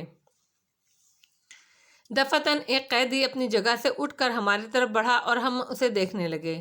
میرا نام ہیگا ہے، ڈان ہیگا، پرتگال کا باشندہ ہوں۔ اس نے قریب آ کر کہا، بیٹھو، یہ رچرڈ ہے اور میں خان ہوں۔ میں نے کہا اور وہ بیٹھ گیا۔ تم مائتھو کی پٹائی کر کے ہم سب کی نگاہوں میں ایک خاص مقام حاصل کر گئے ہو، لیکن کسی نے ہم سے تعارف حاصل کرنے کی کوشش نہیں کی۔ یہاں لوگ مہذب دنیا کی رسموں سے نفرت کرتے ہیں۔ آہستہ آہستہ سب بے تکلف ہو جائیں گے تم سے، لیکن خصوصی طور پر کوئی تمہارے پاس نہیں آئے گا، بس یوں ہی چلتے پھرتے۔ اوہ، یہ بات ہے۔ ہاں، کہاں سے آئے ہو؟ آئی دوش سے۔ کون سی برانچ سے؟ کیا آئی دوش کی کئی برانچیں ہیں؟ پہلے ہم اس کی ایک برانچ میں تھے، اس کے بعد ہیڈ کوارٹر پہنچا دیے گئے، پھر وہاں سے یہاں۔ تو یوں کہو ہیڈ کوارٹر سے آئے ہو؟ ہاں، بے وقوف معلوم ہوتے ہو۔ فرار ہونے کے لیے اس سے عمدہ جگہ کوئی نہیں ہے۔ تم نے فائدہ کیوں نہیں اٹھایا؟ ناکام رہے۔ غلطی کی، بہتر منصوبہ بندی نہیں کی ہوگی۔ اب غلط جگہ آ گئے ہو۔ ویسے گرائیول سے نکلنا ناممکن ہے۔ گرائیول اس جزیرے کا نام ہے؟ ہاں، یہ اس کا 8واں سیکشن ہے۔ یہ بھی آئی دوش کی برانچ ہے۔ دوسرے 7 سیکشن بھی ایسے ہی جزیروں پر ہوں گے۔ مجھے سیکشن 5 سے یہاں بھیجا گیا ہے۔ کیا تم ہیڈ کوارٹر میں نہیں رہے مسٹر ہیگا؟ رہا تھا، وہاں جھگڑا ہو گیا، 5 میں بھیج دیا گیا۔ وہاں بھی جھگڑا ہو گیا تو 8 میں آ گیا۔ یہاں تک آتے ہوئے بھی 8 قتل ہو چکے ہیں میرے ہاتھوں۔ تم نے وہاں سے بھاگنے کی کوشش کیوں نہیں کی؟ اس وقت تجربہ نہیں تھا۔ اور یہاں سے ہیگا ہنس پڑا۔ یہاں سے بھاگنا ممکن نہیں ہے۔ لوگوں نے کوشش نہیں کی، کرتے رہتے ہیں، کامیاب کوئی نہیں ہوتا۔ وجہ؟ کوشش کر لینا، سمجھ میں آ جائے گی۔ اس نے بدستور ہنستے ہوئے کہا۔ اس قاتل کی شخصیت میں کوئی خوبی نہیں تھی سوائے اس کے کہ ہمیں اس سے یہاں کے بارے میں معلومات حاصل ہو گئیں۔ 7:30 بجے اس ابلے ہوئے چاول اور خشک آلو دیے گئے جنہیں ہم نے رغبت سے کھایا اور پھر بیرک میں بند ہو گئے۔ رات کو تمام قیدیوں کو بند کر دیا جاتا تھا۔ 1 ہفتے کے اندر ہم پورا جزیرہ دیکھ چکے تھے۔ گو اس کے لیے ہمیں دور دور سے ناریل لانے پڑتے، لیکن بہرحال یہ کوشش ناگوار نہیں گزرتی تھی۔ جزیرہ دیکھنے کے بعد ہمیں اندازہ ہو گیا تھا لوگ یہاں سے فرار کو کیوں ناممکن سمجھتے ہیں۔ کام کے سلسلے میں یہاں باقاعدگی تھی۔ اپنا کام جتنی دیر میں چاہو ختم کرو، اس کے بعد چھٹی ہوتی۔ چنانچہ عموماً ہم دونوں اپنا کام ختم کر کے گھنٹوں بیٹھے سمندر کا نظارہ کرتے رہتے۔ اس طرح ہمیں لہروں کے ایک ایک بل اور اتار چڑھاؤ کا اندازہ ہو رہا تھا۔ بہت سے اندازے لگائے تھے ہم نے۔ ایک نشیبی جگہ مجھے خاص طور سے پسند آئی۔ یہاں سمندری موجیں طوفانی جوش سے آتی، لیکن انہیں پھیلنے کے لیے جگہ نہ ملتی تو وہ اسی قوت سے واپس پلٹ جاتی تھیں۔ میں نے رچرڈ سے کہا، رچرڈ، یہ جگہ ہمارے لیے کارآمد ہو سکتی ہے۔ خدا کی پناہ، کیا خودکشی کے لیے؟ نہیں، فرار ہونے کے لیے۔ کیسے؟ اگر ناریل کے تھیلے بغل میں دبا کر ہم ان لہروں میں کود پڑیں تو یہ ہمیں آن کی آن میں جزیرے سے میلوں دور پہنچا سکتی ہیں۔ اس کے نتائج خوفناک بھی نکل سکتے ہیں۔ ایک بار تجربہ ضرور کروں گا۔ کیسے؟ بتا دوں گا، میں نے کہا۔ رچرڈ خوف زدہ نگاہوں سے بکھرے ہوئے سمندر کو دیکھتا رہا۔ پھر اس نے کہا، میرا خیال اس سے مختلف ہے۔ کیا؟ فرار کے لیے دوسری جگہوں سے بھی کوشش کی جا سکتی ہے، لیکن یہ جگہ سب سے خطرناک ہے، اسی لیے تو کارآمد بھی ہے۔ لیکن فکر مت کرو، تجربہ کیے بغیر کوئی اندھا قدم نہیں اٹھایا جائے گا، میں نے سکون سے جواب دیا۔ اس کے بعد میں اس تجربے کی تیاریوں میں مصروف ہو گیا۔ یہ تیاریاں کوئی خاص نہیں تھی، بس چالاکی سے ناریل کے 4 تھیلے چرانے پڑے تھے، اور یہ کام مشکل ثابت نہ ہوا۔ ہم 2 نمبر کے تھیلوں پر مزید 4 تھیلے چھپا لائے تھے۔ پھر میں نے ان تھیلوں میں ناریل بھرے اور ایک تھیلا سمندر میں پھینک دیا۔ میں دیکھنا چاہتا تھا تھیلا لہروں کے ساتھ واپس تو نہیں آ جاتا۔